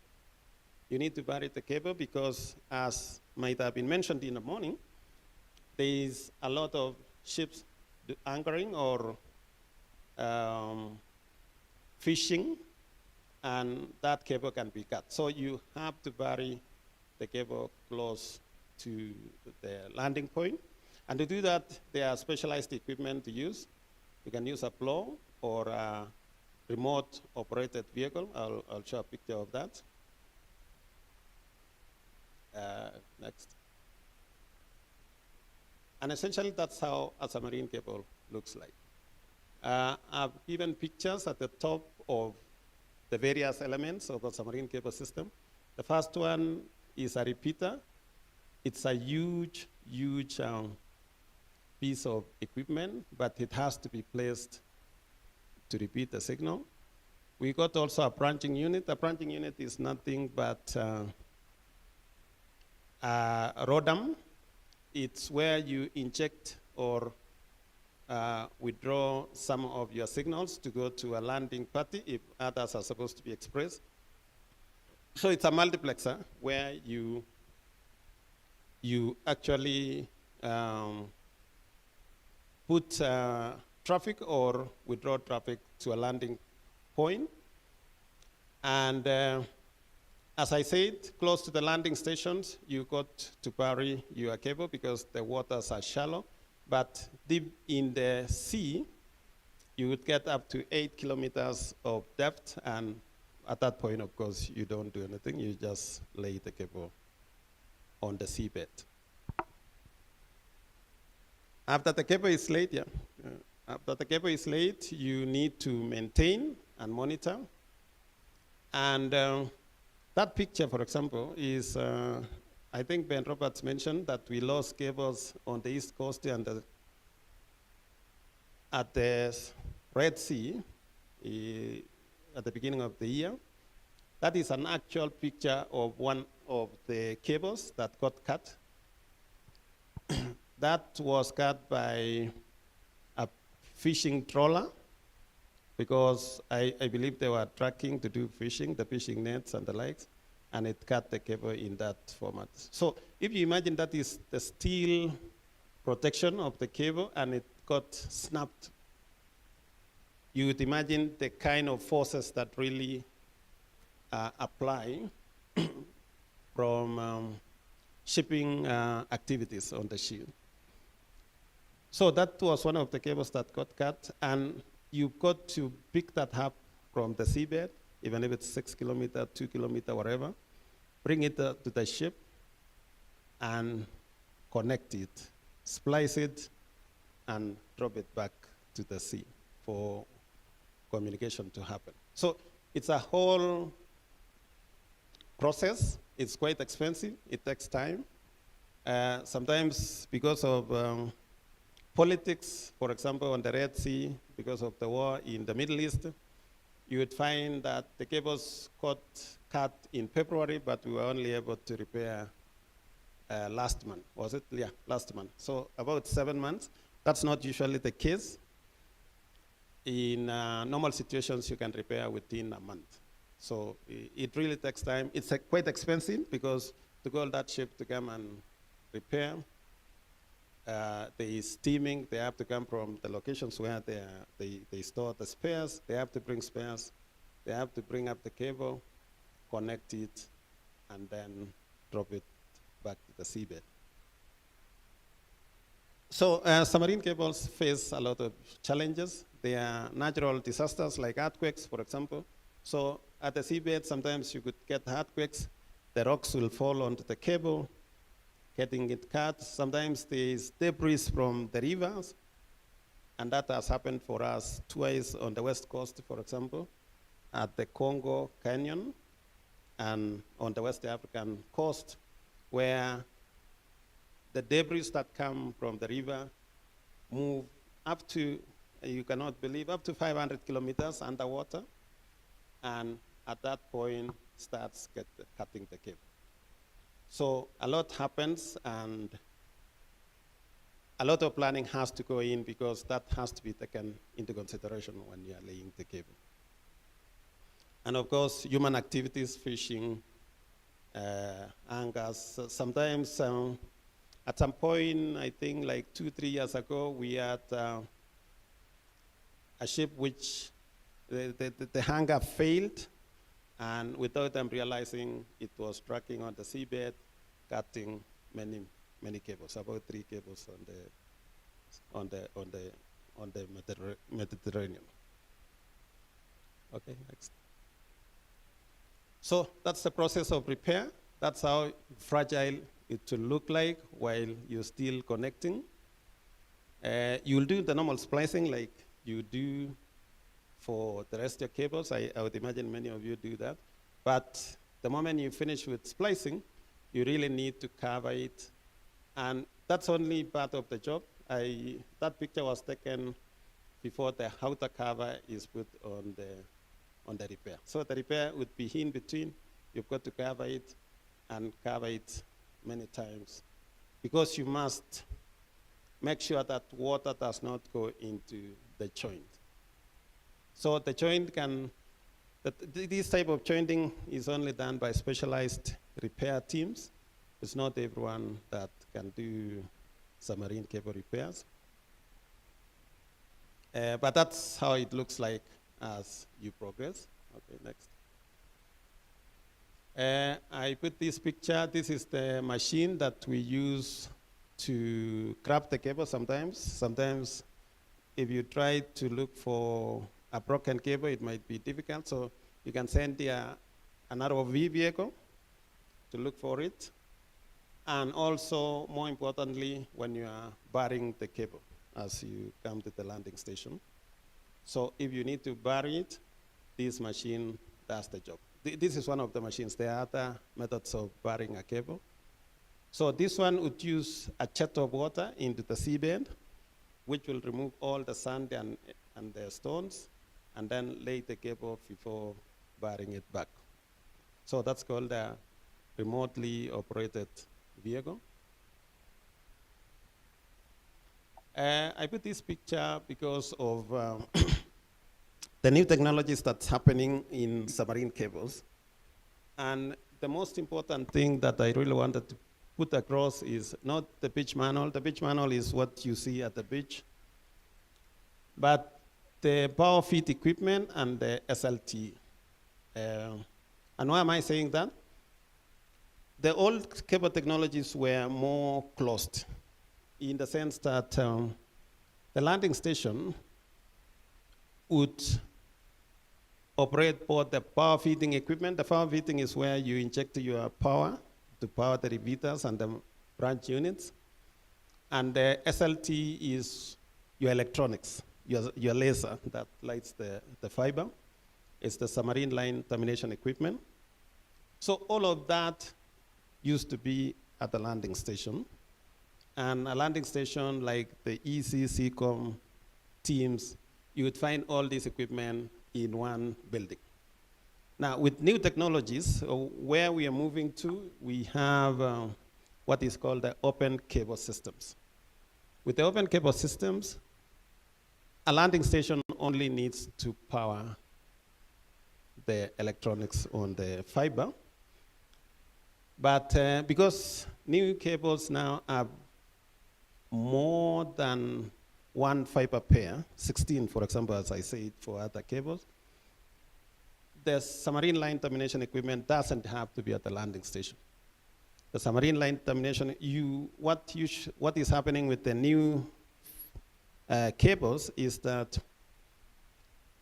you participate in the laying of the cable with the understanding that you will get your own fiber.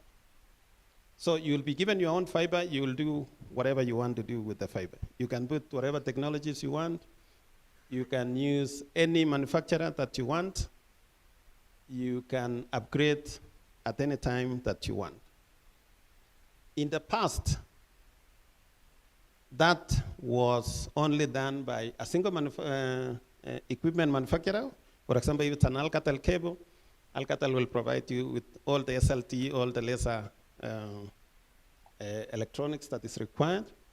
And when you want to do an upgrade, you have to come together as a consortium, agree on when you are going to do the upgrade and by what capacity. And it was quite a tedious process. With the new open cable systems, that's changing.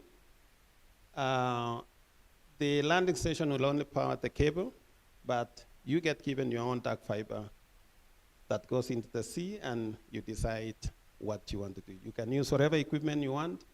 Some will use Huawei, for example. Some will use Alcatel. Some will use Sienna or Infinera. Those are the main manufacturers of SLT equipment. And you can upgrade, you can put whatever technology that you want. So things are changing.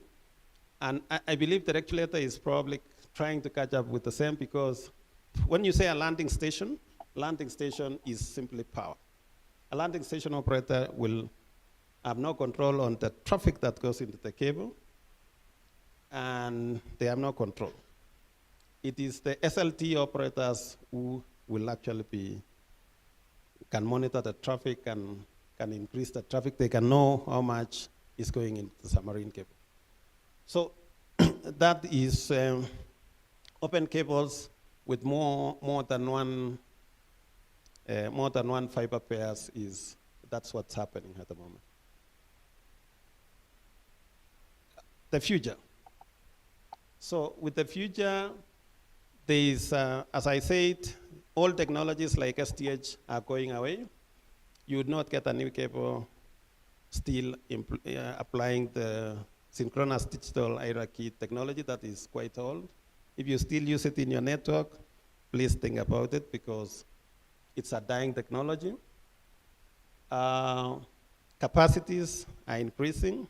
Multi-terabits of spectrum is now what's happening, which per channel. And within 2, 3, 4 years, actually technologies in submarine cables change. So whatever technologies you use now, you need to plan because that can change. And last but not least, next slide. What about satellite? We are coming from submarine cables, sorry. I wanted to put across the idea about where is satellite in all this. We all know satellite technology used to be several milliseconds of latency, more than 300 milliseconds. We all used to like submarine cables because you could get less than 150 milliseconds to Europe. But that is changing with low Earth orbiting. But with the connectivity business that you do, like for example the WISPs, the wireless ISPs, you don't provide any roaming service. If I go to South Africa, if I have an ISP here in Kenya, I go to South Africa, the only person who can provide me roaming is Safaricom or Airtel or the mobile operators, that is. And the amount of fees that I pay for that per megabit is ridiculous. In terms of 1,000 Kenyan shillings per megabit, not gigabit, per megabit. And what I would challenge the ISPs is, can we think outside the box? Can we think about how we can provide roaming? TESPOK is the body that brings you together. Can TESPOK in Kenya speak with those in other countries so that we can see if in the connectivity business, we can also provide roaming so that we remove the idea that, because Kenya now, Africa is becoming a global village, or the world is becoming a global village. Africa is, we are talking about free trade in Africa. However, free trade is not possible because when you move from one country to another, you pay ridiculous amount of fees to be able to access, for example, the internet. So can we do something before Elon Musk? I know someone wanted to have lunch with Elon Musk before Elon Musk eats our lunch. Thank you very much.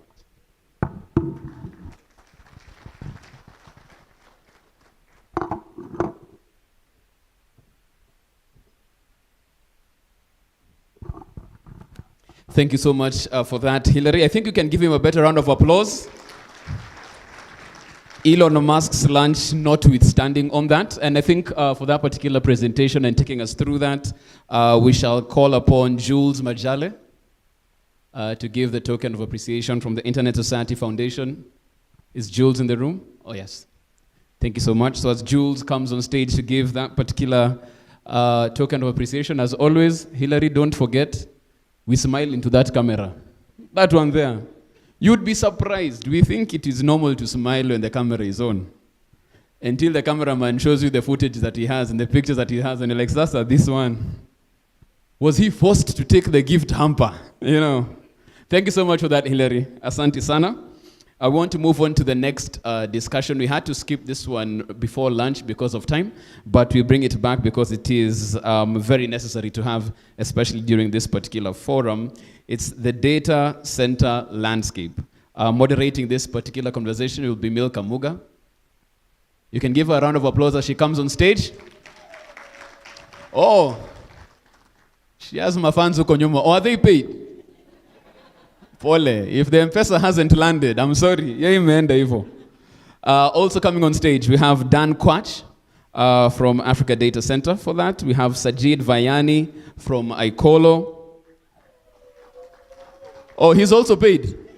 Oh, I can see the people who know how to work the crowd. Okay, we're learning these things. Emmanuel McKenna, Pikes Data Center.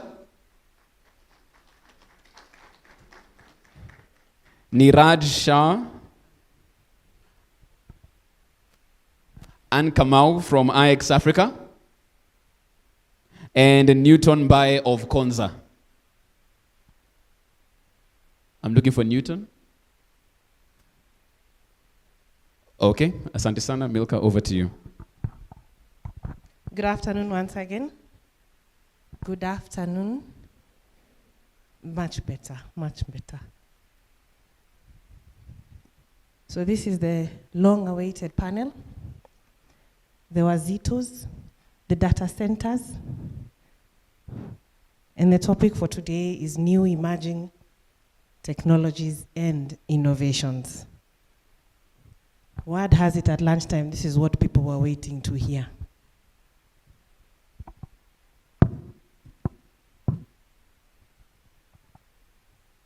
And they said there's no introductions. You've already sold yourselves. The crowd knows all of you. They know which data centers you are from. Then they want to know, is it true what you've been selling? Is it true what you're saying?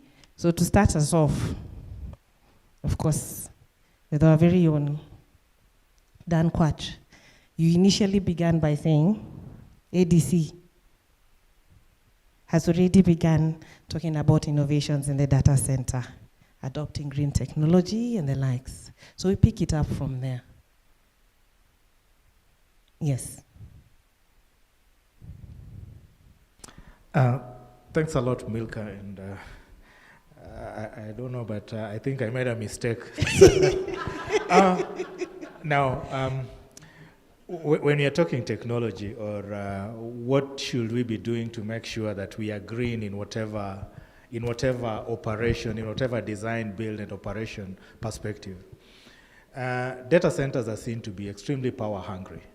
So being power hungry, we then consume a lot of power, and in turn it costs us a lot. And I think one thing that we talked about in the morning is cost can actually be a limiting factor to a consumption of technology. So whatever we can do to drive down that cost is very important. So as Africa Data Centers, this is something that we appreciated from way back. So the very first thing we've done is to make sure that we are making use of complementing and cheaper and also renewable energy in same way we are getting renewable energy from utility. So we are making use of solar energy capacity in our data centers to not only be green, but to also make sure that the product is affordable in this very market. But beyond just being green from a power perspective, there are other metrics that we look at as data centers. For every natural resource that we are consuming, be it power, which I've already talked about, next to it is water. For whatever water that we actually use in our data center facilities, we've designed our facilities in such a way that the water that we use is recyclable, and it's also low in volume, because the water as it is a natural resource, so there's a limit that we need to actually appreciate of its capacity in our space. So we also make use of water, and there's a metric that we use. We actually call it a water usage effectiveness. It's just an appreciation of how much water are we then making use of in our mechanical and electrical plants, and how much of it are we recycling or repurposing as a data center facility. So we made sure that our air conditioning systems, which really has a relationship to how much water we use, we make use of technologies that will not only use water, but uses a hybrid, uses water and also makes use of air. So we make use of both technologies because we want to make sure that we are reducing the amount of water that we are spending in our space. But of all the things, again, we use technology to make sure that, again, we can have a way to measure how efficient are we. And that how efficient are we, there's a metric to it, which my colleagues will also maybe touch on, which is power usage effectiveness. So we actually have a degree to measure how much power are we using for what is important, which is the IT and networking power consumption, which you all make use of, and for purposes of us supporting our customers. But how much power are we also using for what we'll call parasitic load? So we want to use less on light, on access control. These are parasitic and non-revenue generating elements. So the less we use of power and any kind of resource on that front, and the more we use power and energy on what is revenue generating, that gives us a measure of how efficient we are. So as ADC, our PUE at the moment is at about 1.5. So PUE goes towards 2. So the closer you are to 2, the poorer your efficiency level. The closer you are to 1, the better your efficiency level. So far, I think we are scoring about 70%, which I think is a very strong B+. Huh? But do I thank you, guys. Thank you so much, Dan. So you've had parasitic, eh? You need to measure what is parasitic in your house. And it's good to hear assumption also. Maybe just to take it to Sajid about the innovations at Ikolo. Now that we're in Mombasa, are we having any data center coming up under the water? To be honest, I don't want to speak out of turn because sales guys, we usually end up selling everything and then operations have to design it. But maybe just to echo of what Dan was saying, to pivot in a new direction, data centers are power hungry, right? And retrospectively, when I started in the industry in 2016, not too long ago, I remember struggling to sell to a financial customer a quarter rack with 1 kilowatt. And it took me 2 years to close that deal. And slowly but surely, his power consumption kept going up. From a quarter rack, he went to a half rack.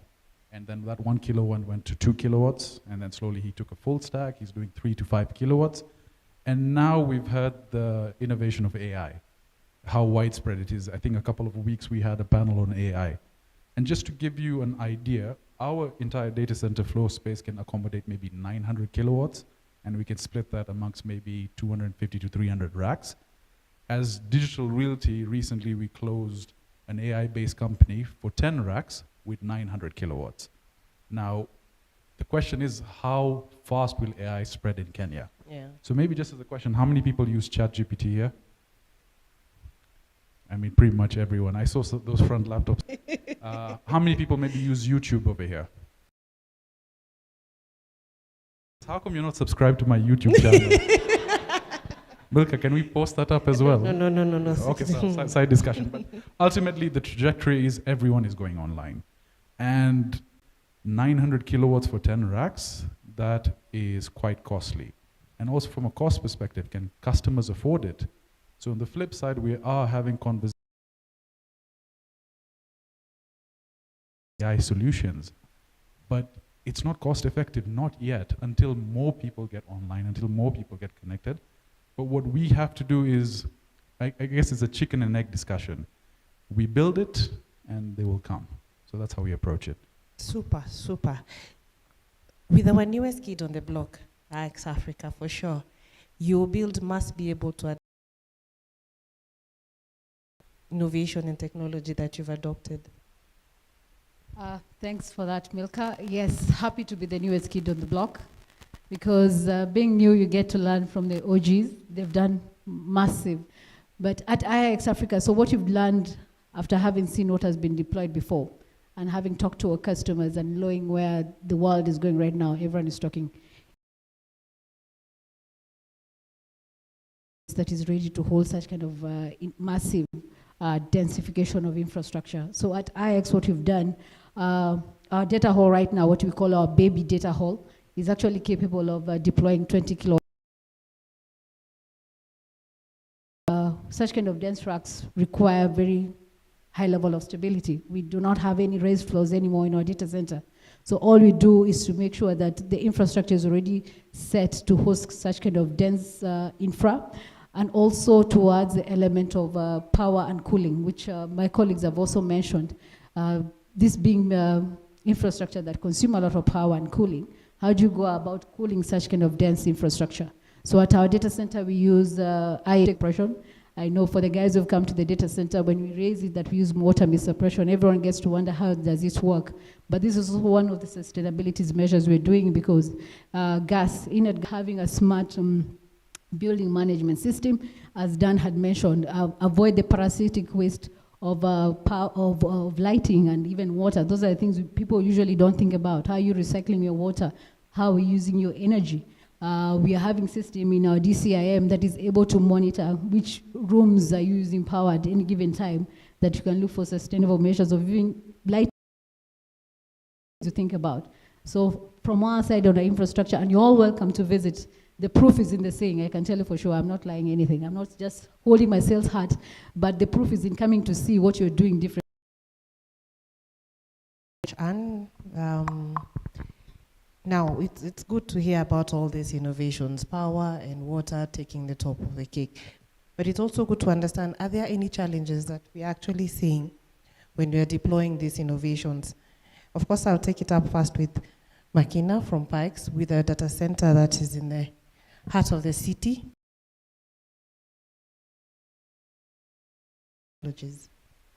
Yeah, thank you, Milka, and thank you, my friends. We are only 5 of us, so we have no choice but to be friends. Yeah. So in terms of challenges, it's a highly logistical nightmare. And some of the challenges I've seen, and I'm very fortunate to have witnessed this because I joined the company when we were doing construction, is the high cost of the equipment. The cost in the finance bill kicked in.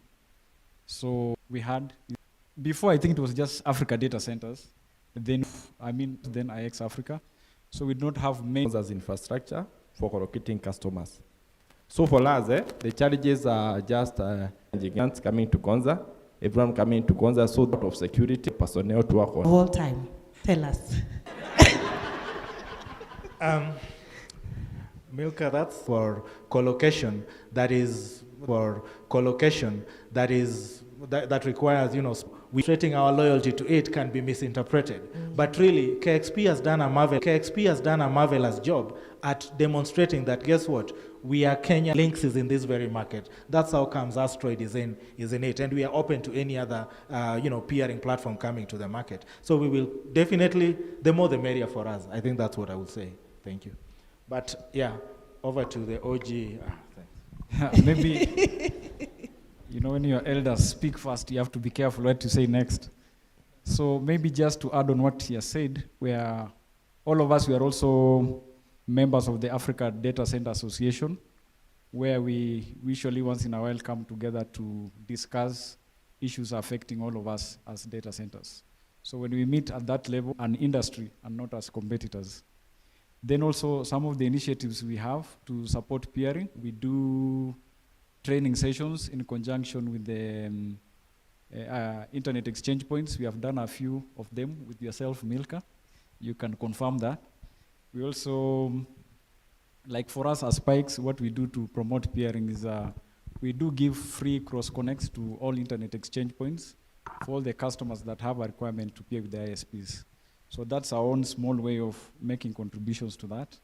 Then also another way we go about it is to also through training, and we want to thank Peter. I think he has been having sessions with us to teach us on how peering works. They need to have autonomous system numbers.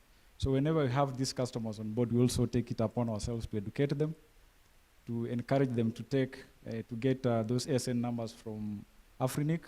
Then we push them to the internet exchange point so that they can do the peering. And also after that, we encourage them to connect to update their details on the peering DB. Because some of those global customers, when they are looking for a place maybe to deploy their content delivery networks, that's one of the pre-qualifications they look at. So that's how we do that. Of course, Anne, you cannot to tell us. So I'll also echo what my colleagues have said. We cannot operate in a vacuum. We're not an island by ourselves. We work together.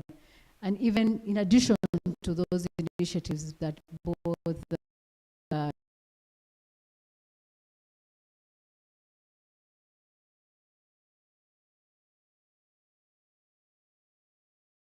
but at the same time, the cost is also a component that we need to look at.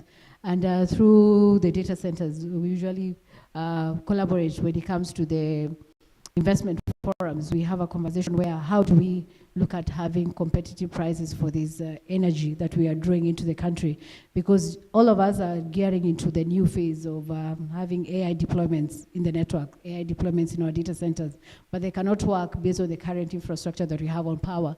How are they stable? I will have measures on my data center to make sure I'm able to deliver a specific set of uptime.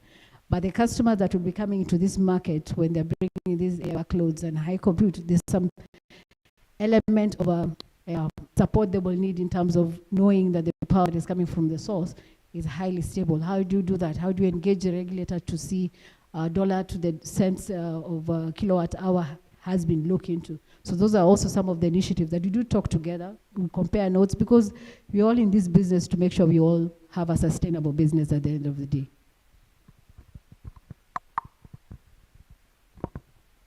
Okay, thank you.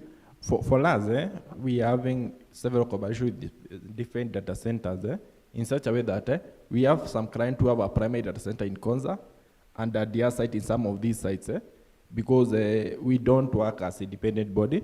We are in the market together. We have a connection through some of these partners from Konza to some of these data centers and we're encouraging it to have more and more of these so that we can have better connection and more services to our client. That's what I can be able to add. Very nice. And for our Gen Z? Oh, sorry.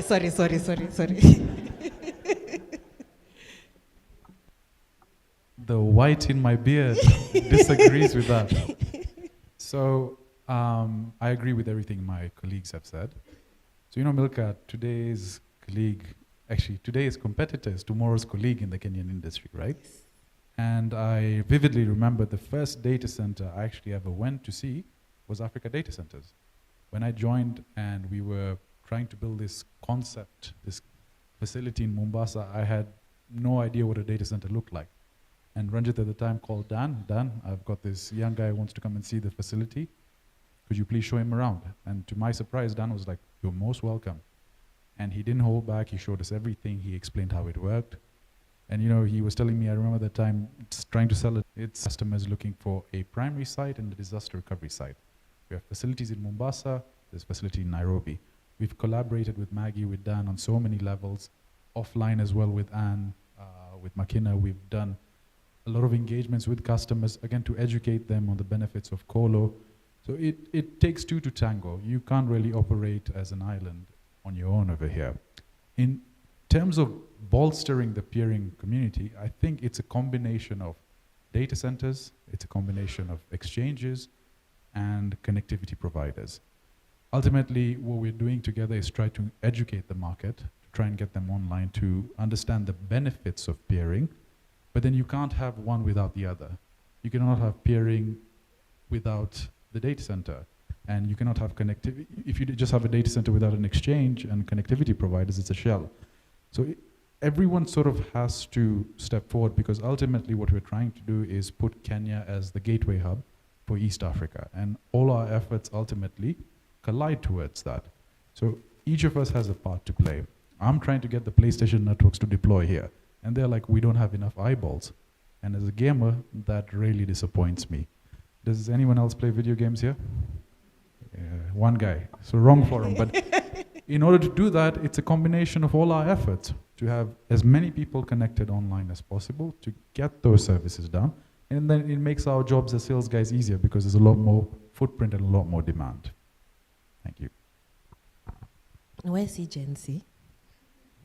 But gaming does not make me Gen Z. We are happy when you hear the theme for this collaboration.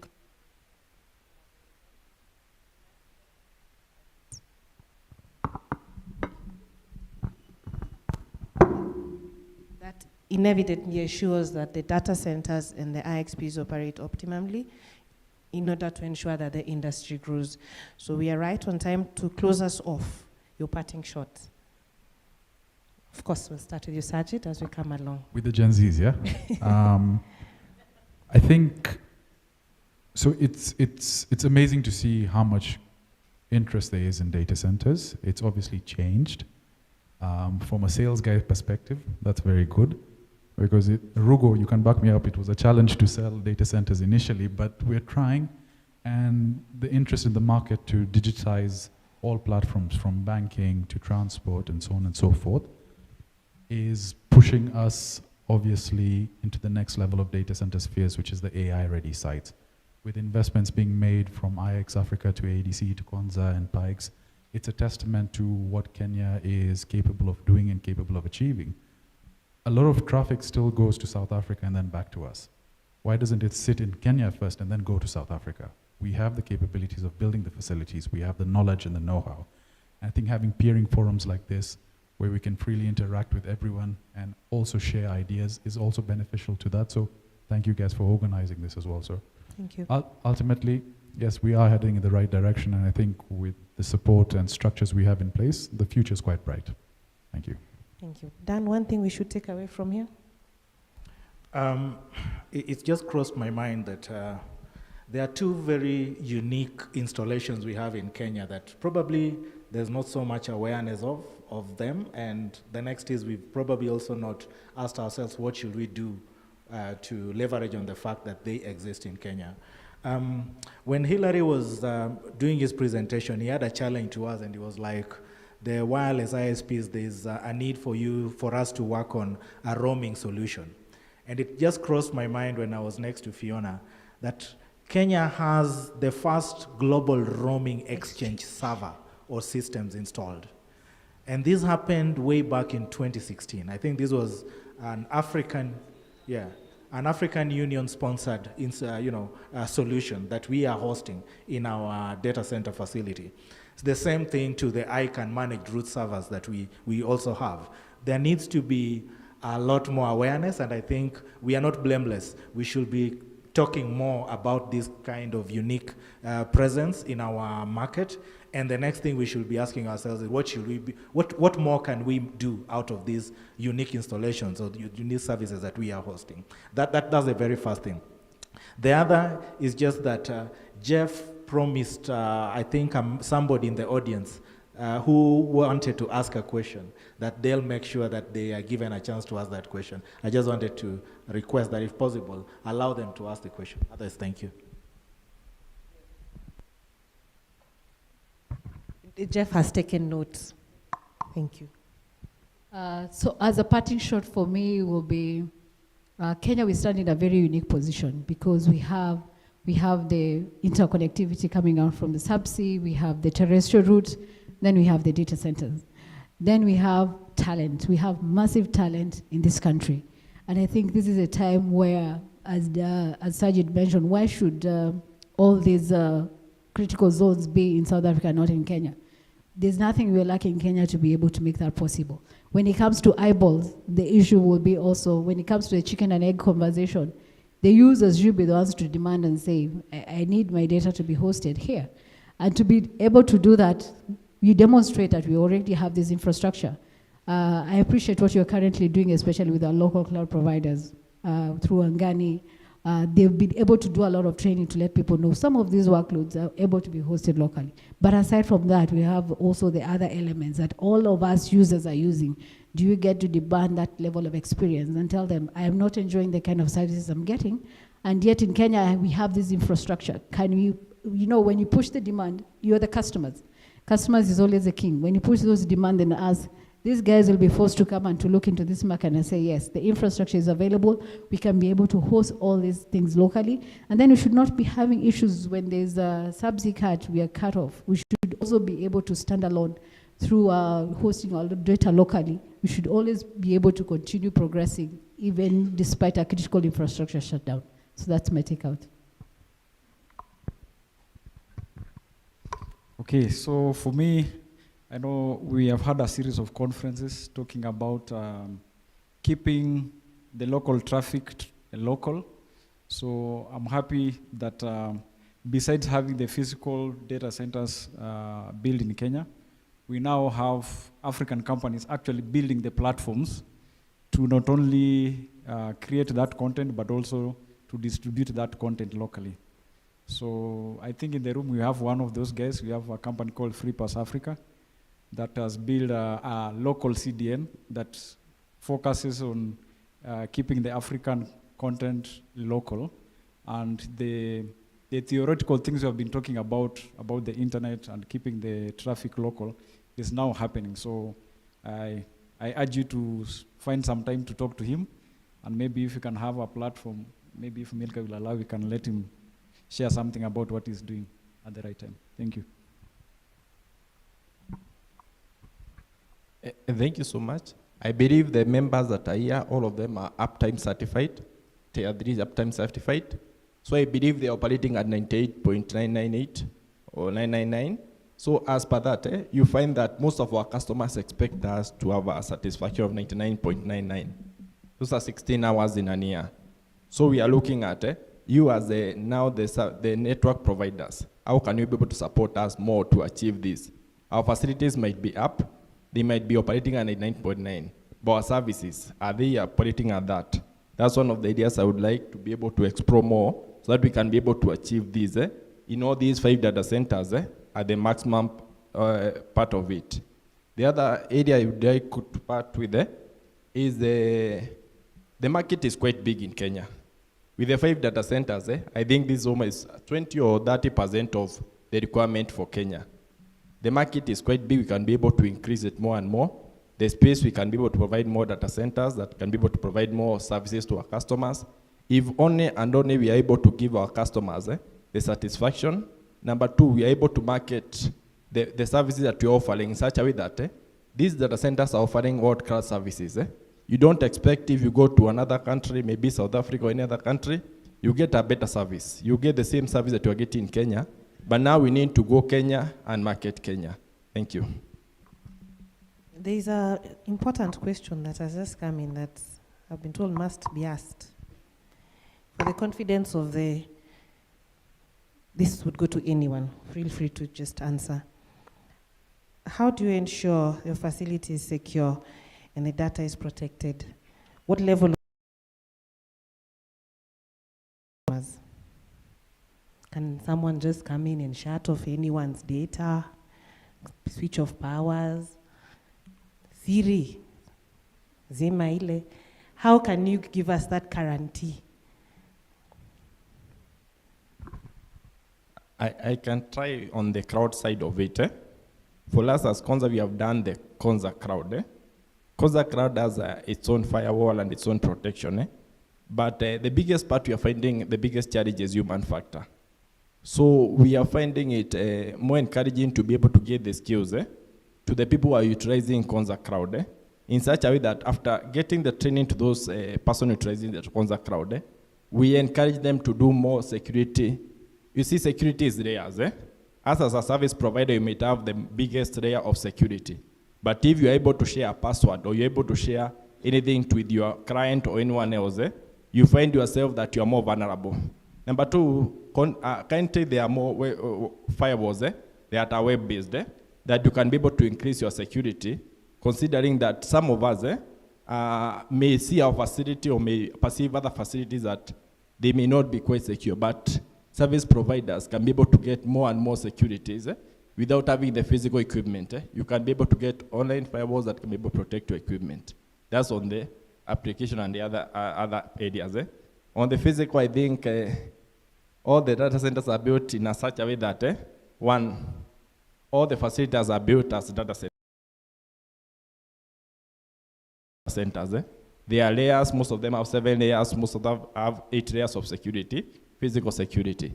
So to access this equipment, we have, I think, once there are several authorizations that you need to access each layer up the equipment level and be able to get to each and every equipment. That might take on it. Yeah, maybe I can just mention. So most of the data centers here, they actually have some basic certifications. We have the ISO 22301, which is for information security. And also, I believe all of us are also registered by the Office of the Data Protection, which means we follow that protocol. But the most important one is before the data centers are set up, we have a comprehensive risk assessment and processes that are put in place to ensure that the customer data is protected. So besides the physical layers that you have mentioned, you also have the logistics of responsibilities and duties when the customers bring in the equipment. So I do not want to go into so much details, but those protocols are there. Thanks. Narrowing down your question to be around, you guys are hosting critical services of third parties. How are you preventing, the powers that be from walking into your data center and saying, I want this switched off, or I want to know who's doing X, Y, Z from your space? That's my interpretation of what you're asking for. The response to that, we are law-abiding citizens. being law-abiding citizens, we make sure that we are, behaviorally and the way we conduct our business is in line with the laws of the land. So what do? We make sure that, number one, our businesses are really registered and running as is expected by the other stakeholders. In this case, I'm talking about the government, who are really the custodians of powers, so to speak. Number two, how do we make sure that we are protecting ourselves from getting exposed to that kind of risk? We make sure that we know our customers. So for us, any customer that we are onboarding, the very first thing we do, of course, we knock your doors and tell you what it is that we are selling. But the next thing we also do is to listen to you more and more so that we can understand what business you are doing. Is it a business that requires some sort of licensing and some sort of compliance requirements? We will always engage you so that you can demonstrate these as the articles that safeguard both you and us from being in breach of the laws of the land. That's what we do. Have we ever had a situation where the regulator or the government has knocked at our doors and said, we are conducting an investigation? Yes, we have. And did we go about it well? We went about it well by opening our doors because we are law-abiding. We went about it well by making sure that the customer came to the table to share exhibit of what exactly they were doing, and we jointly at least obeyed what was required by the government to demonstrate that what was being done was above board and there was nothing unethical or under the table or untoward that this partner or this customer was doing. So that's what we do. But collectively, it's good that you've raised this risk or this issue, because we should lobby so that we make sure that the government behaves in a manner that actually doesn't stifle or digital service providers from going about their businesses. We should make sure that instead the laws and the way the government also conducts itself is in a way that supports and makes these businesses thrive. That's what we should be doing. So let's make sure that in as much as the government expects us to be law-abiding, they should also make sure that whatever they are doing is in a way that is in line with what we expect as the technology service providers. That's what I can say. Thank you.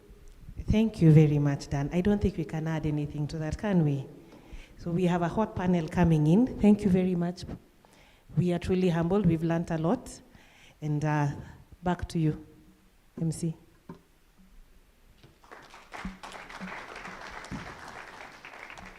Your panelists want to leave stage, but of course, as always, you know the protocol. We have to do the photo op. You have to get your token of appreciation. Our chair, Mr. Turuthi, is going to do that for us. And of course, don't forget, above all else, follow Sajid's cooking channel on YouTube. Subscribe and like it. Above everything else, that is what is of importance. So, of course, as we get that to the front, as you take your token of appreciation and you smile, it's the gentleman in the striped shirt. That is the camera we're looking at, because I can see very many cameras at the back. So first port of call is the man in the striped shirt. Coming up next will be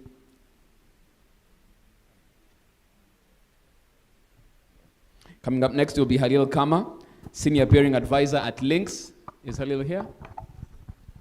Thank you very much. As he comes on stage for his presentation as well.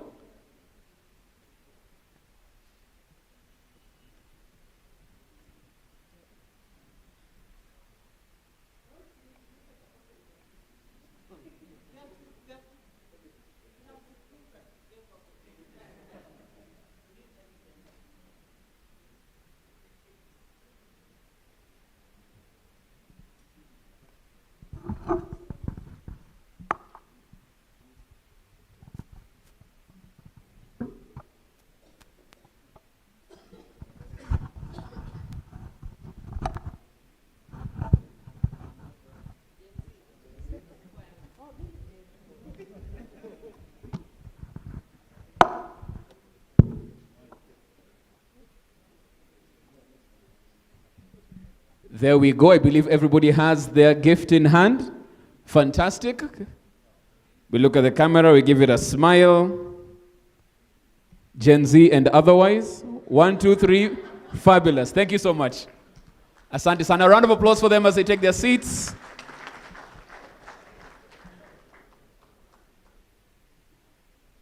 And like we said, up next on stage is Halil Kama, the Senior Peering Advisor at Links. A round of applause for him as he comes on stage.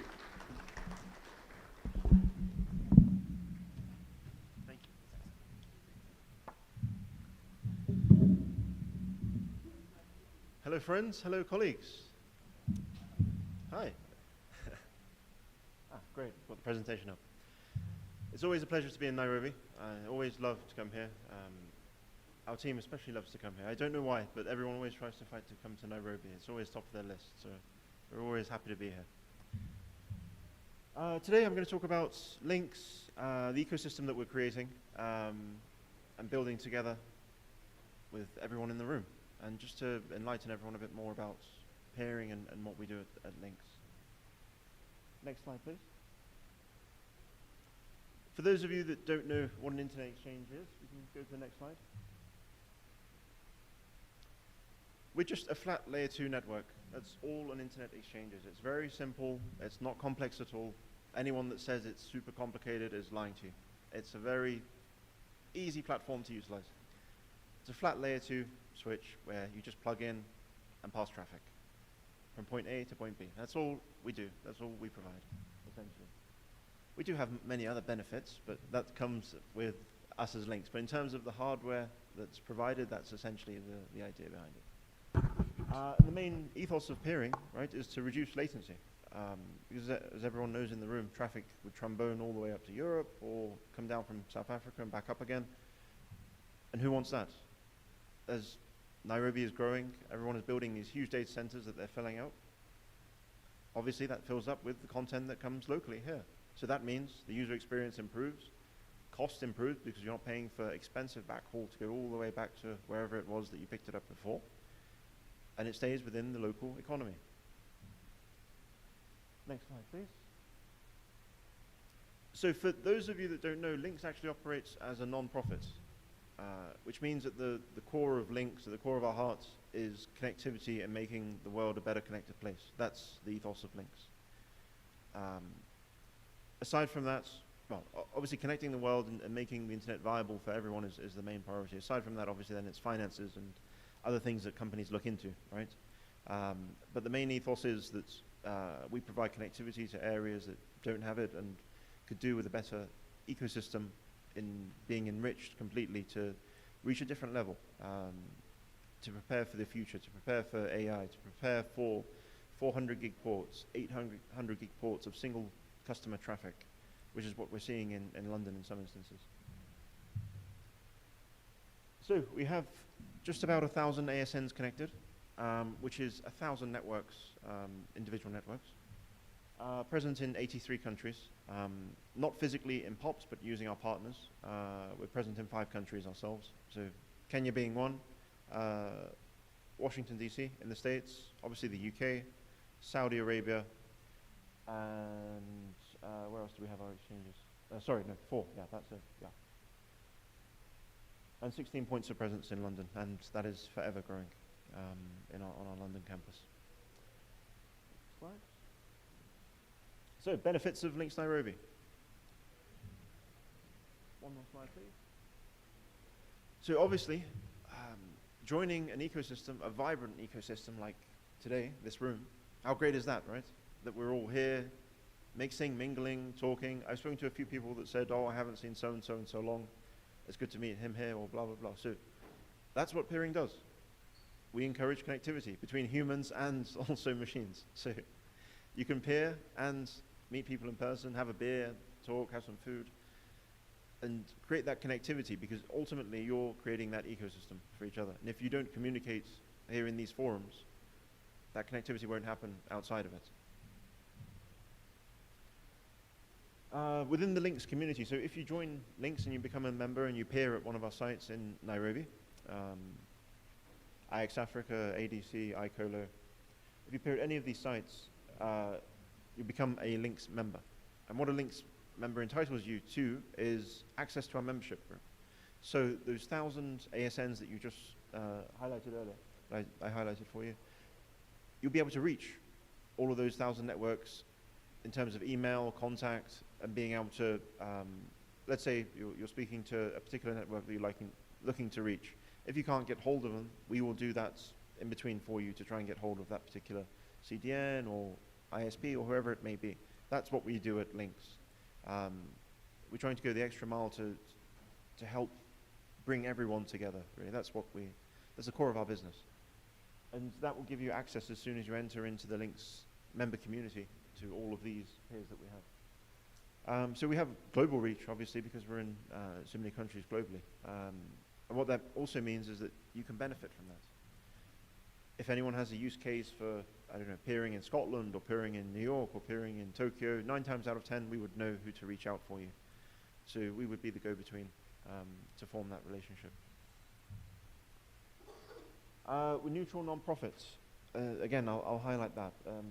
Because what that means is we really like to spend time with our members. We like to be on the ground here and try to help with educating as much as possible, educating on BGP, how to get an ASN, how to peer.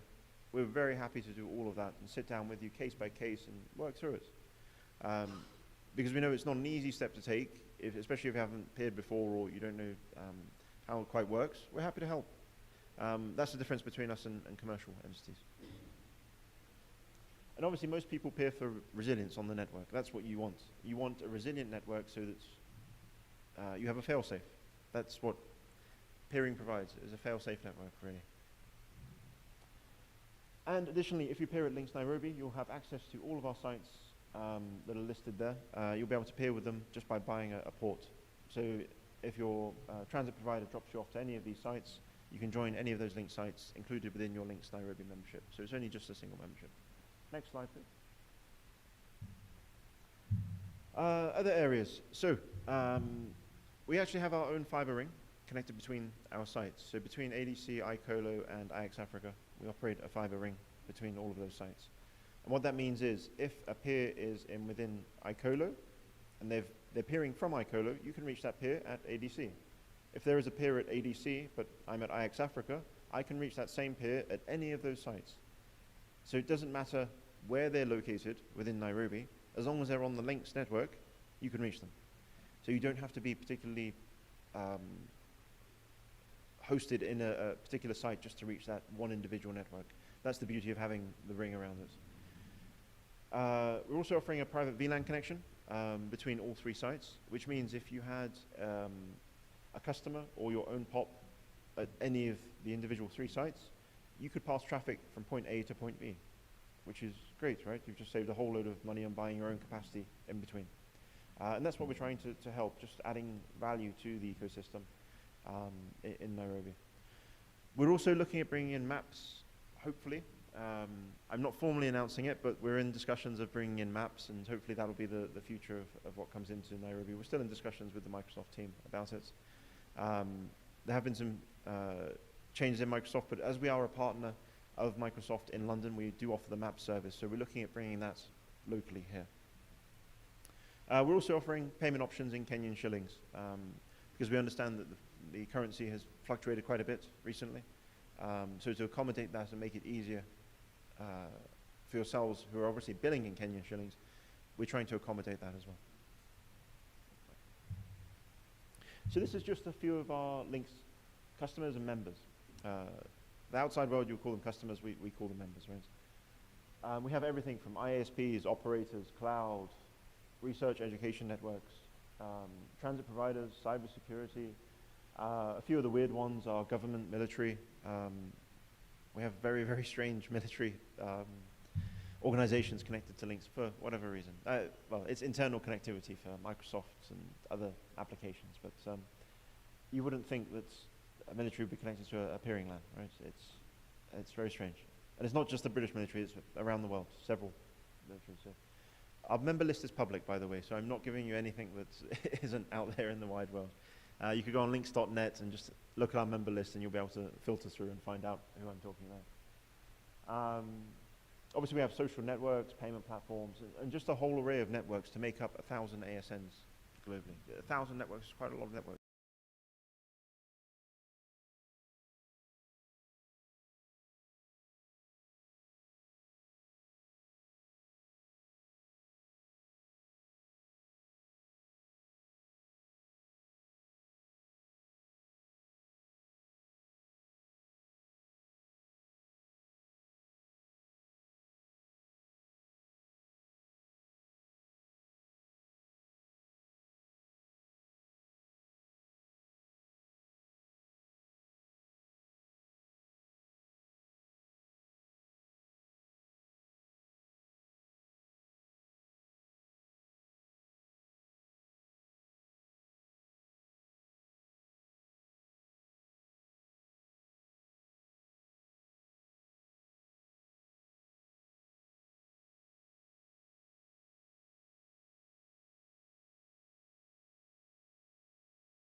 gig to 1 gig.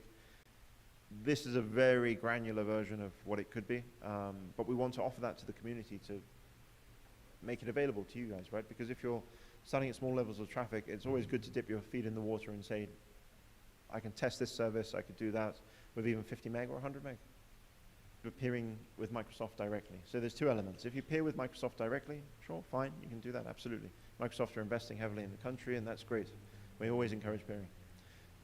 Maps is actually a dedicated SLA service that they provide to their enterprise customers, meaning that when you connect into Links Nairobi, you could buy this dedicated service from them and then sell it onto your customer base, whether it's enterprise or ISP or telco, whoever it is, right?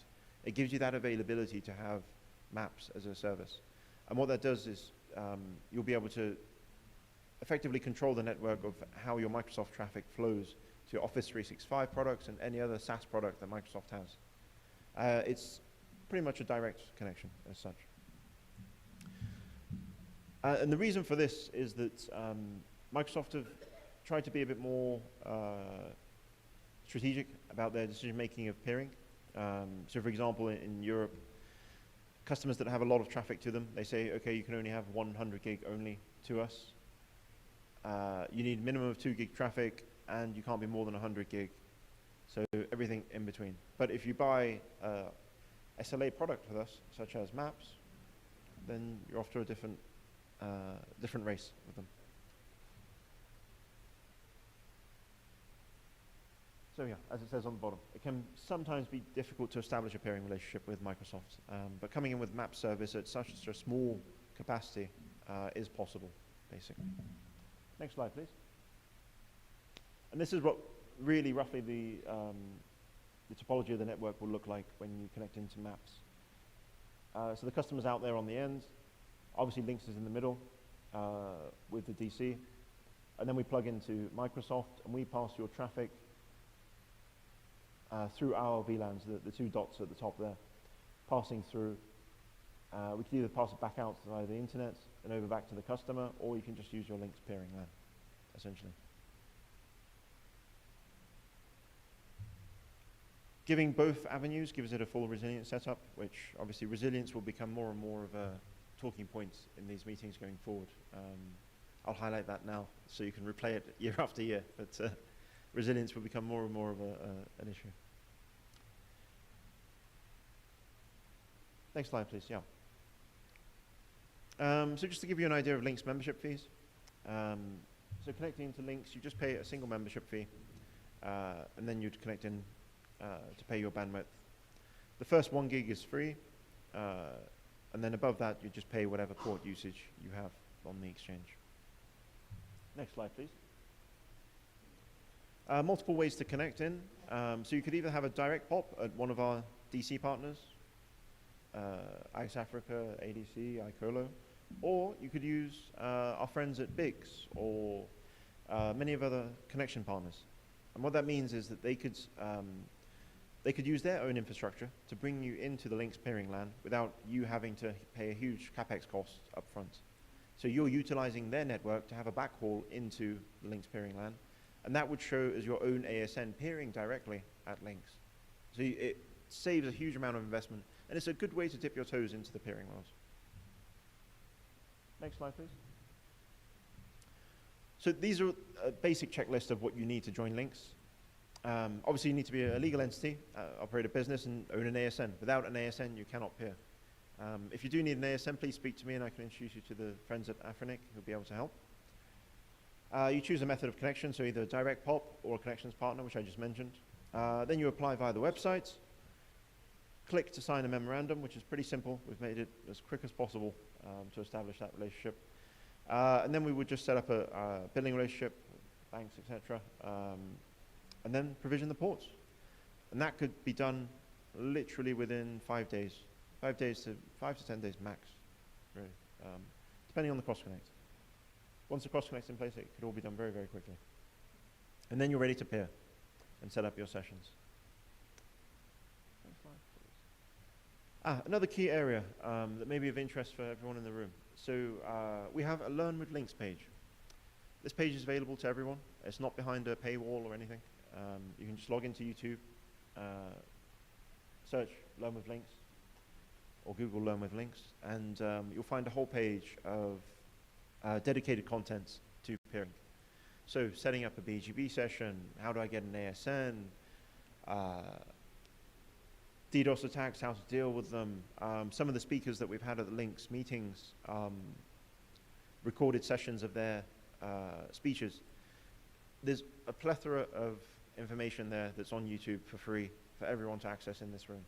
So if you're ever having trouble sleeping, just on YouTube, have a look at your BGP sessions, and you'll be sleeping very fast.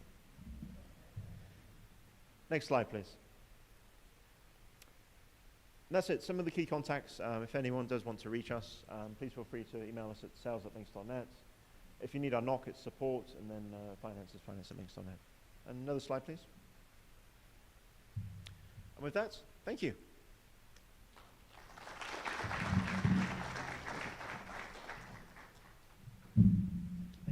Thank you so much for that, Halil. But of course, Halil, you will not leave the stage just yet. You'll also get your token. It is customary for everybody who steps on that stage.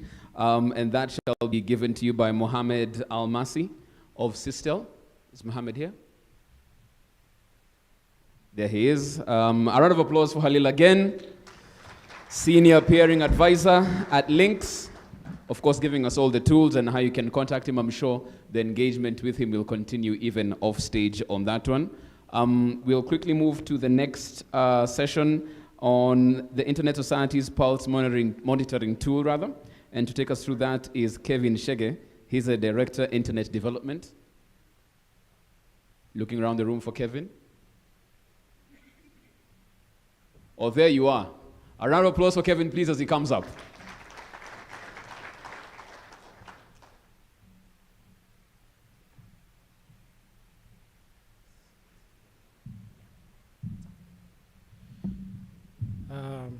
Good afternoon, everyone.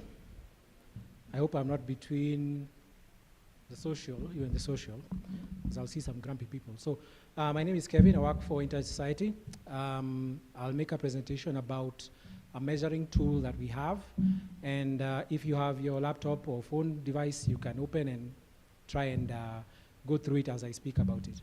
So next slide, please. So if you've not heard about Internet Society, it's a global non-profit organization founded in 1992 by Internet pioneers, and we work for a globally connected, we work for an open, globally connected, secure, and trustworthy Internet for everyone. And our vision is that the Internet is for everyone. So we have a community of about 91,000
if there's any sort of internet incident that affects the network, which country is likely to have handled that the best? Or in other words, if there's going to be an internet outage or a fiber cut, which country would you want to be in at that time? So the reason we point that is to show gaps where maybe there's room there for further investment in terms of fiber cables, terrestrial or submarine or otherwise, or maybe there are policy gaps that need to be addressed. And then today I'm going to focus on a new tool we've launched on a new part of the data we are tracking called the IXP tracker, which tracks, monitors IXPs globally and tracks them and gives statistics. Next slide, please. So as I mentioned, we curate a lot of data. We don't really do the measurements ourselves. So we get data from all these partners you see there. I won't mention all of them, but I'm sure you can recognize them from their logos. If they're in the room, a big thank you very much for partnering with us and providing us with internet data that we can then present. Next slide, please. So one of the programs we do at ISOC, which I'll quickly mention, is what we call the Sustainable Peering Infrastructure Program. This is a program that focuses particularly on strengthening IXPs or setting up IXPs where there are none. So we do that in a number of ways. We could support, for example, a peering forum just like this one, Kenya Internet Peering Forum. We've supported peering forums in West Africa, in Southern Africa, and also in Central Africa. We also support, we also organize our own event, which we call AFPIF, but we're going to be transitioning that to another entity. AFPIF will be next week in Kinshasa, DRC, and it was the first peering and interconnection forum that we really established in 2008, and it has also led into other smaller peering events. We also encourage a lot of national peering forums just like this one, so a big congratulations and thanks to TESPOK and all the others who have made this event happen. So the diagram you see there on the left is a map of Africa where we've engaged in some sort of peering event. It could be that we provided hardware support. So, you know, to set up an IXP is a bit expensive. It's infrastructure expensive. You need to buy a lot of equipment. So where there's an IXP being established or that needs to be expanded, we do help with sending equipment. We also assist with peering forums, as I mentioned, and we also support IXPs that need to provide internet connectivity to CDN servers or to cache servers that are in the country. And we have partners there. ICANN is listed as one of the partners. There's a program there we engaged with called Coalition for Digital Africa. And then, as I mentioned, AFPIF is one of our big peering events that we do. It'll be next week in Kinshasa, DRC. How many of you will be attending AFPIF next week here? I see a few hands, good. So I know I'm preaching to the converted here, but benefits of an IXP I think are very clear. You get direct access to CDNs. It improves services and application performance, so it's always better to access something that is locally in the country and not outside the country. It will be available with a better performance. You get reduced latency, reduced the cost of connectivity, better resilience, and also high-speed internet access. So our IXPs are a very important part of our internet ecosystem. So IXP tracker. It collects data on more than 1,000 IXPs globally, and as I mentioned, we don't carry out the measurements ourselves. We aggregate all the data, and then we have tools to present that in an easy-to-understand manner. It monitors the growth and development, evaluates performance, facilitates network optimization, and also a platform for community engagement. So if you want to understand the peering ecosystem in a country, how well IXPs are doing in that country, is there an IXP in that country, which peers can you find at a certain IXP, that is the use of the IXP tracker. And as I mentioned, right now we are getting data from PeeringDB, but we are looking at expanding to get more sources for IXP data. So IXPDB, Looking Glasses, and we also want to introduce perhaps live measurements, so you can actually go and see real-time data. The data that you see on the IXP tracker now is about, it refreshes every month, but we're trying to see how we can include more real-time measurements. Next slide. So there's a global view. So as I mentioned, we track 1,000 IXPs. If you go to the home page, pulse.internetsociety.org, at the top there, you'll see IXP tracker, you'll see a global view. So that's roughly the total number of connected capacity at all the IXPs, at all those 1,000 IXPs that we have data for. Then there's a country view. Next slide, please. So if you click on Kenya, you'll see Kenya, there are 8 visible IXPs, and we count an IXP as a physical facility that exists and peering is happening. So you'll see IXPs there that are perhaps operated by the same entity, but they're in different locations. So for example, KXP, we see that there are multiple locations for KXP. And then the diagram on the left there, the image on the left, this one, is roughly the IXP operator market. So what's the percentage of traffic you'll see in some of these IXPs? So if you're following this live, if you go to the page there, there's a drop-down list. You'll see Kenya. Click on Kenya. You'll see what I'm talking about here. Next slide, please. So we have data from 2019. That's the IXP capacity growth over time. So as per the data, we have roughly the total amount of connected traffic that we see in the 8 IXPs in Kenya is about 2.5 terabits per second, which is good, and you can see that we have a very good trajectory for growth for local IXP. So I think the IXPs in the country really need to be commended for establishing facilities that are trustworthy and available and attracting more people to come and peer at their facilities. Next. So 32% of the traffic. So what that statistic shows is, and you'll probably see it on the homepage as well, of the total number of autonomous system numbers, or ASNs, that have been issued to Kenya, and this data available from Afrinic, the number of ASNs that are available or are visible on the peering fabric of all these ISPs is only 32%. So that means there's still growth for the IXP market. There's still growth for more peering to happen in the country. So you want to see that number grow because it will mean more networks are visible on the IXP and they are available locally. So when you peer at an IXP, it means your content is available locally. Next. So you can also filter per IXP. So if you want to see data on a specific IXP, you can click on that. If you go to the page, you'll see it. So I just captured some screenshots because I wasn't sure I'll be able to do the live demo here. But you can filter down to any of the IXPs that you see there. And if you click on one, next slide. Next, I think this was an animation. You can see AS types in terms of who's peering at that IXP. Is it an education institution? Is it a financial institution? Is it a network service provider? So we've tried to categorize the type of entities that are peering there, the type of organizations peering at that IXP. Next slide, please. Countries of registration. So the AS numbers that are available or are visible rather at that IXP, from which country are they coming from or were they registered in? So for the data you see there, I think this was for KXP. Most of them are from Kenya, but we do see ASNs from USA and other countries. That means there is a network peering at KXP, but that ASN number is registered from another country, or is an operator from another who has come to do some sort of traffic peering here. And then finally, you can see the growth over time for that specific IXP from 2019. Next. So in addition to the data you can see that is IXP specific, you'll see another tool on that Pulse dashboard that's called Country Report.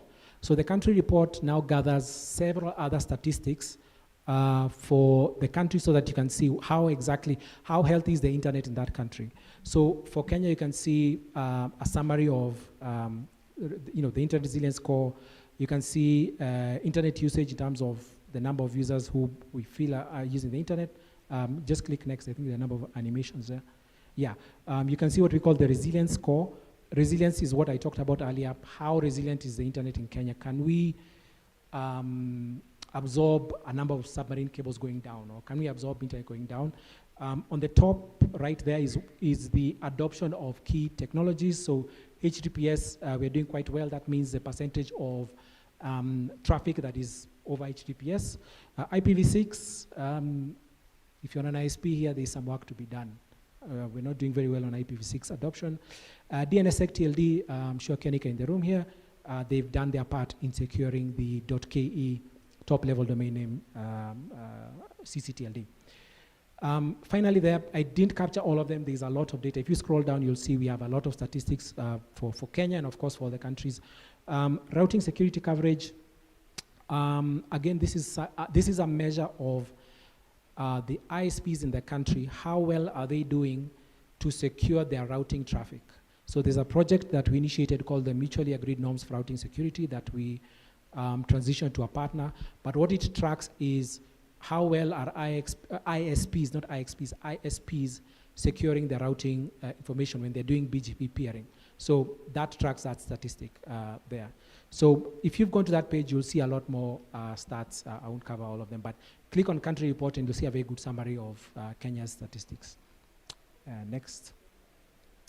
So future work. So the IXP tracker is a new tool, so we're still gathering feedback. If you've seen something that is missing or something you violently object to, please let us know. We're always improving this tool. We're always happy to receive feedback.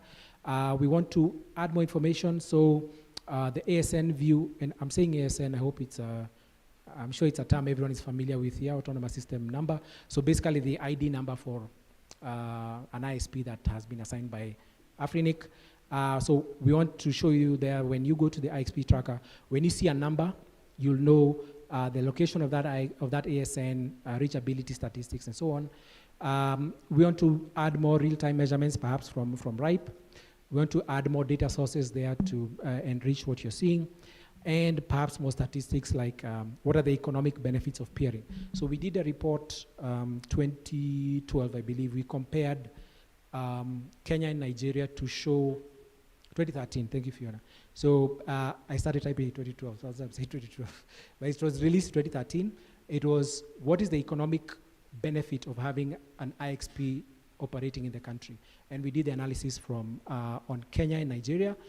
Fiona was also provided us good information, that's why she remembers it very well. So we want to have that data also on the IXP tracker, so that you can see the economic benefit of having that IXP in that country. It's usually in the millions of dollars because you're localizing a lot of content there. So next, I think that's my last slide. Yes, so that's my last slide. Thank you very much. If you have a recommendation on the IXP tracker or the Pulse dashboard, something you think we could improve, we're always happy to receive that feedback so that we can make adjustments. So I'm very happy to receive that. So that's my email address. Do send any comments, suggestions, happy to receive those. Yes. Yeah. Yeah.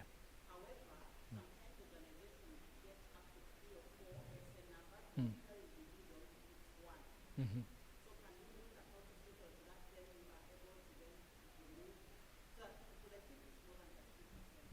Yeah, so the data we have, like when you look at what is visible on peering DB, like let me give an example. You'll see some universities and some banks that have their own ASN numbers, but they're not visible on the peering fabric. Or as you're saying, maybe they have several ASNs, but they're only using one. So we can refine that, but what we urge everyone to do is just refine the data you're sending to peering DB, because that's where we are drawing all the information. So if you see some data there that you feel is not correct for your network, you can let me know, but also check what data is available about your network on peeringdb.net, because all we are doing is getting the data there and visualizing it with what you've seen here. Yes. Thank you.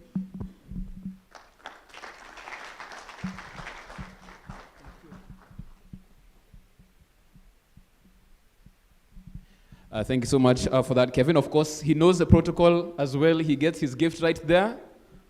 He was escaping before he is given. And that shall be given by Linda Okal of WIOC. Linda? Looking around the room. Oh, there you are. Asante sana, she comes on stage for that. Another round of applause for him. It's interesting because he was talking about the outage that was in West Africa. There's a comprehensive report on that. I'm still stuck on June 25th in Kenya. Amana Choma. I just want to know. It was a he said, she said.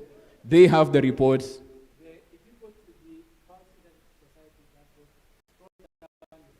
Oh, so if you want those details, wende kwa report. Even ndio amesema? Yeah. Okay.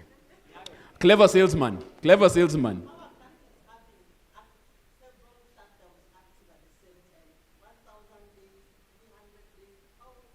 Kevin, aende kwa report. Iko ndani. Okay. Okay, a round of applause for Kevin, please, as he gets his gift. And don't forget, we have one more panel discussion, but from there now we opened up to the plenary for all those questions that you might have from any of the sessions. We can pose them to anyone who you want at that time. As we get into the final panel discussion on the regulatory landscape and policy updates therein, that will be moderated by Alan Olwoch, Head of Partnerships and Programs at TESPOK.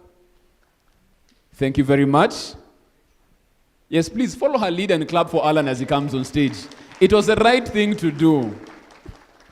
Also coming on stage is a lady who started clapping, Daisy Ogolo of Safaricom. Clap for her. Hey. Tough crowd as we get to 5 o'clock. Okay, we shall push this car up the hill, do not worry. We also have Agnes Limo of Wilcom Networks. Round of applause for Agnes. And lastly, Mr. Liston Kirui of the Communications Authority. Round of applause for Mr. Liston. Thank you very much. Mr. Allen, floor is yours. Thank you very much, MC, and good afternoon, everyone. We have the honor of the last panel of the day. Unfortunately, it's also sitting between our stakeholders and some French word, very difficult French word I saw on the program, hors d'oeuvres. Thank you, sponsor, for the hors d'oeuvres. But we are here to discuss the policy and regulatory landscape that influences our sector. And they say regulations are like traffic lights. Nobody really likes them, but you need them to keep things in order. So to kick us off, I think I'll just throw it to the CA, Liston, to just tell us what our current posture is, given that we know that our Mother Act is under review and its attendant regulations, and how that affects interconnectivity. Liston.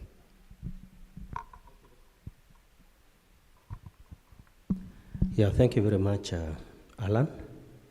Yes, as you've rightly observed, the KICA is currently under review. But even before we talk about the KICA, the regulations that we currently have actually expired, courtesy of the Statutory Instruments Act, which specifies that unless those regulations are reviewed within a 10-year period, then they basically expire and they need to be reinstated. So with regard to the discussions that we have today, indeed, even though the KICA is under review, of course, it is still in force as we speak. Yeah, thank you. Thank you, Liston. So that brings me to the operators and how they are finding the environment, the regulatory environment, given that these regulations have now lapsed and they're under review. What challenges are you facing in the current regime, and what opportunities do you see that can then be used to address, can be addressed within those regulations? Daisy, and then... Thank you, Alan. So even as we have that at the back of our minds, I know a lot has been spoken to in terms of tax. So the ever unpredictable tax regime, of course, really affects telco operators and even just basically ICT service providers. And so I will not go much into the tax bit because I think the room really understands that bit.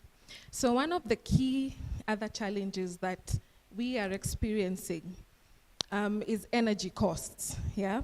So I'll just try to break it down to the room so that they have a fair understanding of what it takes to actually power an economy from an ICT infrastructure perspective. So as Safaricom and other telco operators, we are classified as small small commercial consumers. That is by IPRA.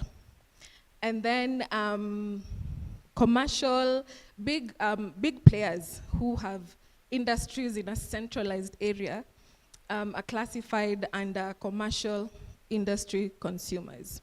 So what ends up happening is that we do not fall under the cluster of commercial industrial consumers who actually enjoy, it's sort of a lenient tariff, so they pay almost 16 shillings per kilowatt, and you find what we end up paying as Safaricom is, not Safaricom, but just generally as a telco operator in Kenya, we pay over 26 shillings per kilowatt with no off-peak rates here. Precisely. So then you ask yourself, why are we tiered as a small commercial consumer when in fact we power an entire, industry, if not economy? So the actual reason is that we have decentralized infrastructure.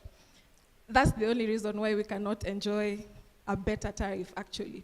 So the reasoning is because we have decentralized masts, infrastructure, then we can't enjoy a better tariff that other industries are currently enjoying. So in light of that fact on its own, you find that our operational spend, our OPEX budgets, if you look at our OPEX budgets as telco operators within the industry, you find that over 40% actually goes towards energy consumption costs. So as you can see, the rich are also crying. So in that sense, it is actually foresighted that with the rollout of 5G, which will even make your internet better and faster, we will actually be seeing an exponential growth of that particular energy cost. This is despite the fact that as an industry, we have extended the electricity grid on our own costs, over 1 billion shillings, something not many industries can actually say they've done.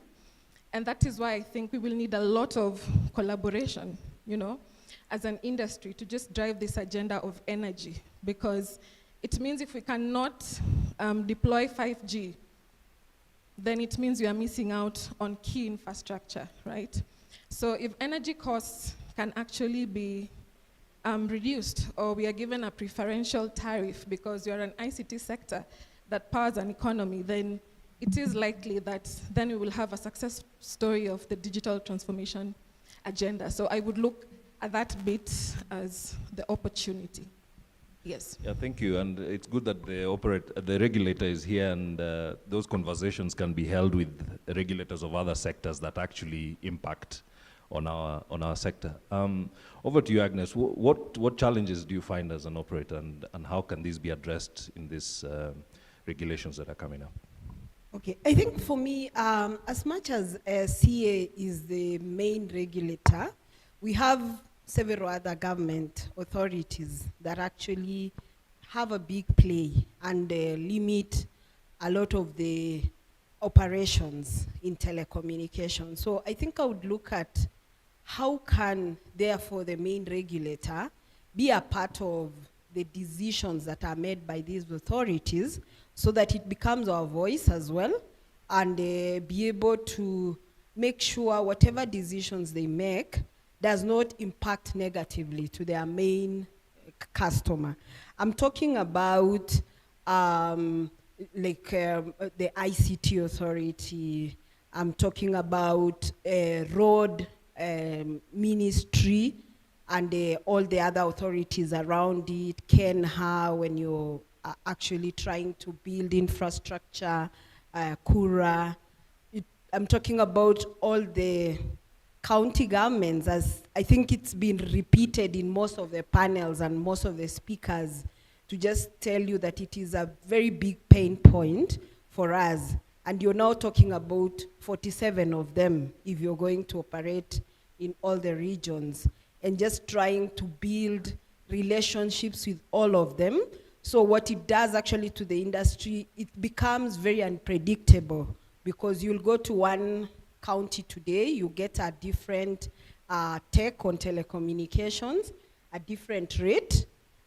Some are so inconsistent such that you need to even renew permits every week, every month, and it becomes unattainable, considering also that the telecommunication industry is not a cheap industry. It's very capex intensive. So when you also have to operate very expensively, it actually makes us very expensive, and we're not able to actually pass the benefits to the end customer in the end. Somebody was making a joke actually and saying with the finance bill pulled out, the counties will be looking for money, and the easy way is through permits. So I don't know how true that one is, and I'll be so scared now for us as we are going to be engaging. So I think that I would like our main regulator to really play in and come through for us in facilitating that. I think another challenge, as they come up with the laws, it's one thing to come up with a law, a regulation, and it's another thing to enforce. So I feel like there is a lot in terms of how they now enforce. I got a bit happy recently. My technicians actually called and said they were apprehended by CA and police, and they were required to confirm that they are regulated. And yes, they were able to provide the licenses and they were let go. For me, it was like, oh, now CA is starting to bite, and for sure they're going to maybe get the people who are not regulated, who are really affecting us. I think we must coming out and be regulated. So I think it will be good to also understand that, so that they're able to fix that end and make sure that it's a fair playing ground for all players in it. Thank you, Agnes. I think, Liston, I'm hearing two key areas here around regulations. Are there any interventions that the CA is making to have these discussions with other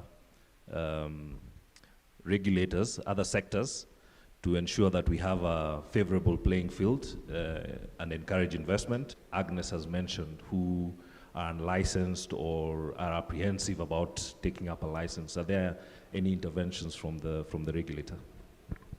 Yes. To respond to those questions regarding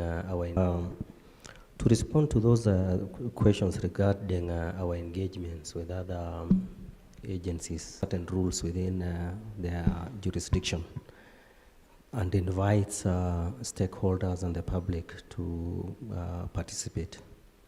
Number one, I can assure you that we always participate in those and put in our comments.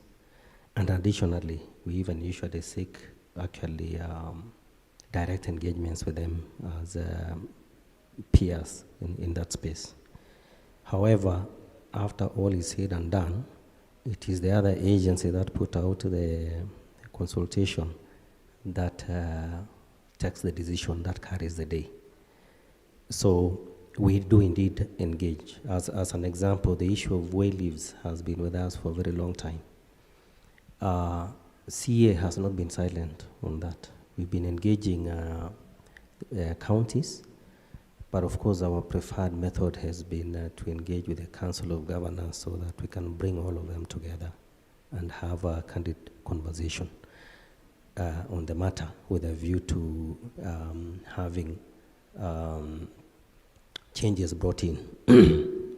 Of course, we've emphasized to them on many occasions that this has a very great impact on the ability of operators to provide services. I'll give you another example. The issue of harmful, or what is thought to be harmful base stations, to then address those issues very well with communities that rise up against the construction of base stations. Of course, it's not completely resolved, but that is a kind of thing that we go through as we engage with the various entities that either regulate or oversee certain sectors. With regard to unlicensed entities, this was raised earlier, the WISPs, as an example. I think there are two ways of looking at that. If you look at their area of focus, as someone pointed out earlier, theirs is that of last mile. So I think we need a conversation around that. There is an initiative that is about to break out into the public arena, which is the review of the telecommunication market structure. Now, we took on board what some of the comments that we had gotten in the past, even from TESPOK, regarding those players. And as was even raised earlier, you have two ways of looking at it. Either go full blast and enforce and root them out, or accommodate them. In accommodating them, then we need to have this discussion as to are they really your competitors, or they're actually complementing? And it's very important to have that conversation even with you, the players in the industry, because many years back, before we put in place the current licensing framework, we had a category of license called a local loop operator, local loop. So that was just supposed to assist the major players to do the last mile where they had challenges. And I'm sure you'll agree with me that there are very many places where you don't have mobile services, satisfactory mobile services, where the operators, the MNOs, say that they are not commercially viable. So if there is an entity that thinks that they can actually extend that service, that was the concept behind local loop. But then, in a sense, and I'm not accusing everyone here, the industry frustrated that. So even if we are to accommodate the WISPs that have been mentioned today that are operating illegally, the thinking was the reason why they're operating illegally a lot of the time is because maybe the licenses are expensive. So in the initiative that I have mentioned, we are looking to see whether can we come up with a license that is cheaper. But then that would still require facilitation from yourselves, because if they buy a service from you, the type that large players have, an interconnection agreement, then you'll find yourselves slapping them with figures like 500,000 shillings to be facilitated. And that would still kill them, and they would still go underground. And so I believe in the coming months, we'll have a conversation around that as part of the review of the market structure, with a view to agreeing as an industry, do we accommodate or crack down? Thank you. Thank you very much. I think key to what you're saying is collaboration, and one of the things that I wanted to mention is that as TESPOK, we usually call for comments whenever there are regulations that are being done, and we encourage everybody to just send in their comments. No comment is bad or good. We collate everything and we put them forward to any regulator who's asked for those comments. So it's good to collaborate in that way.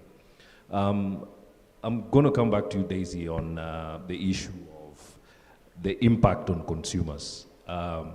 We are saying that our regulations are currently elapsed, and there are also challenges that you've mentioned in the previous regulations. What impact has this had on our consumers, especially from a digital inclusion standpoint and quality of service as well as price? Yes, thank you for that. So in light of the challenges which we've mentioned, tax being one of them, faces, the impact, unfortunately, always lands on the consumer, unfortunately. So what you find is that how it actually trickles, say for instance, insofar as protection of critical infrastructure. So telco infrastructure is actually considered as critical infrastructure. In far-flung areas, or the ASALs as we like to call them. What then that means is that round and actually ask the environs and the people within that community, why are you guys vandalizing this infrastructure? They give us very interesting comments, including, you know, these wires are very good for us to hide our cattle with, you know? And sometimes you actually, it's a bittersweet sort of conversation to have with them because you see where they're coming from, but at the same time, there's also that impact that directly affects them because, you know, consumer awareness or even just education to the extent of why is this particular infrastructure here? What does it do for me? And how best can I maintain it, yeah? So the impact will always land back to the consumer. And even still in light of the challenges that we've mentioned, you find that, as my colleagues have rightly put it, these challenges make the telco industry a very capex intensive industry, which then means only a few can actually enter this market and actually be successful. What that means then is that it affects competition because now you have deprived the consumer of other choices because only so few can operate within it. And when only so few can operate within it, you know what is likely to happen. So it's many things into one. So there'll always be a ripple effect felt on the consumer whenever these challenges continue to exist. On the same breath, Agnes, how do we then ensure that we can improve investment in this space under the current regulatory regime, even as we make proposals towards future regulation? Thank you so much.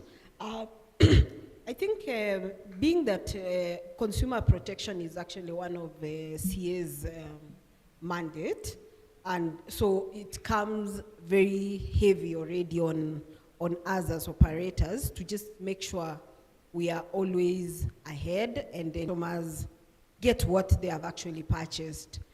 And in that regard, I think what the regulator or the regulations actually does for us is to just keep us in check and make sure we live up to that promise. So I think a lot of, many operators are of that opinion already, and we are already regulated. Every time we file returns, we actually marshal how we've signed for. So I think from a regulation perspective, that is already there. Operators are there. So I would give is how do we then ensure that the consumer, especially when you're talking about fixed network, how do you ensure service providers are required to input their staff numbers, names, like ID numbers, that any customer make any installations or to do any repair, are they actually from the company that they say they're coming from? I'm safe to open my house to them to come and actually fix the service. So I think quality of service, from privacy, from security, and yes, so all the regulations actually need to just keep improving and seeing how to take advantage of technology to just ensure all that is. Not only to the regulator, but also to us from the regulator, what you'd like to see different going in future, especially around participation, public participation. Yeah, thank you very much. I think one of the areas where we've had a lot of difficulty as a regulator is making subsidiary legislation. I think the last time changes occurred there was in 2015. Now, of course, the operators are not to blame for this. So my recommendation on that really is to the possibly legislative arm of government, because even the act that I cited, the Statutory Instruments Act, in our view, threatens to even make it more difficult to make changes. So in a fast-changing industry, the principal law, we're talking about regulations and guidelines. These are then have become very tricky lately.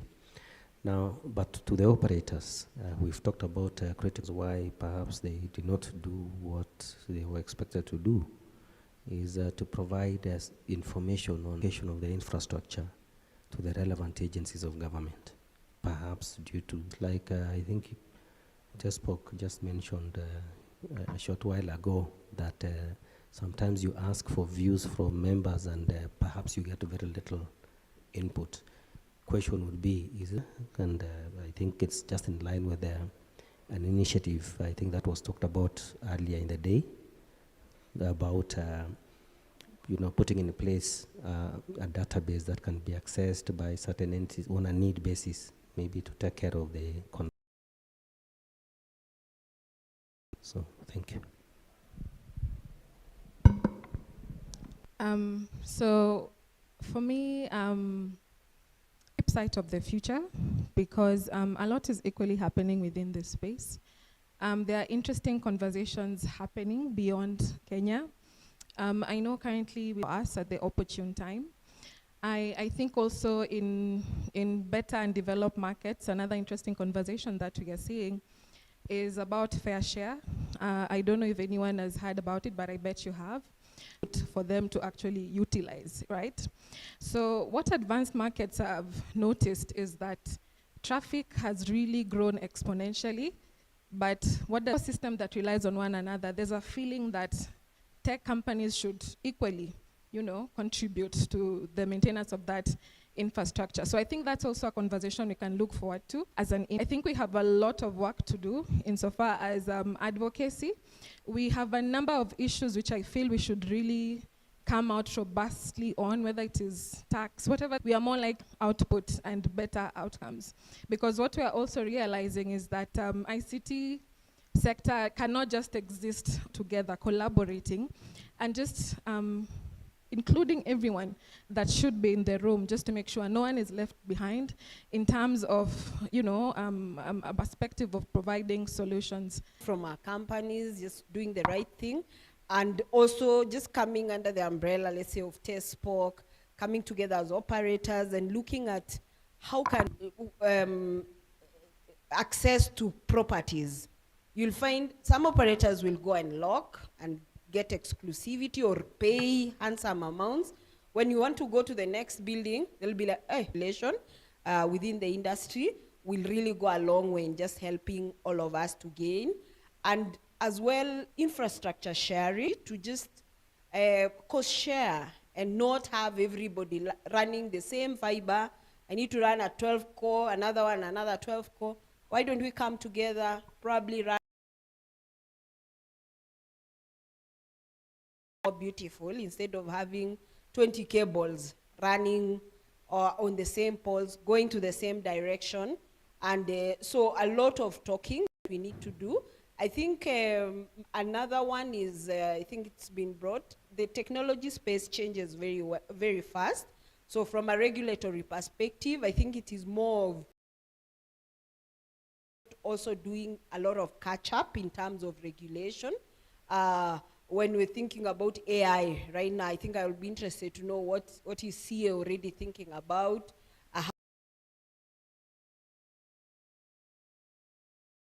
Innovation, but also not to open it up too much such that it has human rights impact.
sector to put pressure on government to adhere to that make sense and standards that can ensure this delivery to the citizens. Just ask. Okay, great. So we find that in order for us to be able to peer with some of the content providers, and then sometimes you find maybe their boxes are just in Mombasa, not in Nairobi. So in the same spirit of driving the agenda of make sure that the ISPs are able to peer with some of these people directly. That would be us, TESPOK. Okay, thanks. Through KXP, and what we have done today, we have a ring in all our Nairobi service on Pikes, ADC and Pikes. So there's ADC and Pikes, ADC and Ikolo. We are still working with IX Africa to do the same so that we are going to have a ring around traffic from whichever location you are. Then the other thing that we have done is we are aware that Google are making an effort to peer in Nairobi. So to bring in the catch that organized, I think they'll be able to ship in the gear and to get it all done. Then also, you know, that came in, it was triggered by the finance I'm crazy for probably with the root server. So if you come in and you don't want to peer with the root server, you want to be selective, then you'll have those challenges. Okay, thank you. Thank you. Another question? Because in a particular part of the country, bars have been banned, so they don't name things bars anymore. It is a throat watering. So we shall have a throat watering station opened after this, and our MC will give us the details. But I just want to thank you sincerely for being able to feel you still have questions that need to be clarified. Kindly, the email communication received as you registered, and that confirmed for you during the peering forums. We use all that feedback to drive regulatory and policy and legislative changes that we require. We use it for our advocacy. We use it to help improve our services as TESPOK in terms of the services we offer of the Internet Exchange Point, cybersecurity, and we also are the ones chairing the Kenya IPv6 forum. It is on LinkedIn. Kindly go in, join the forum, because we have tried to make it part to get people to join. Let us join and discuss IPv6 and see it. So the feedback that comes from me is what you know. We actually find use for every comment that you give us. And we have acquired sufficient thick skin that even when you bash us, we'll say, okay, we'll bite the bullet. Tutachukua tu. Ambao wamefungua malaptop, eka laptop kwa begi, tafuta mahali pa kuweka hiyo begi, twende tu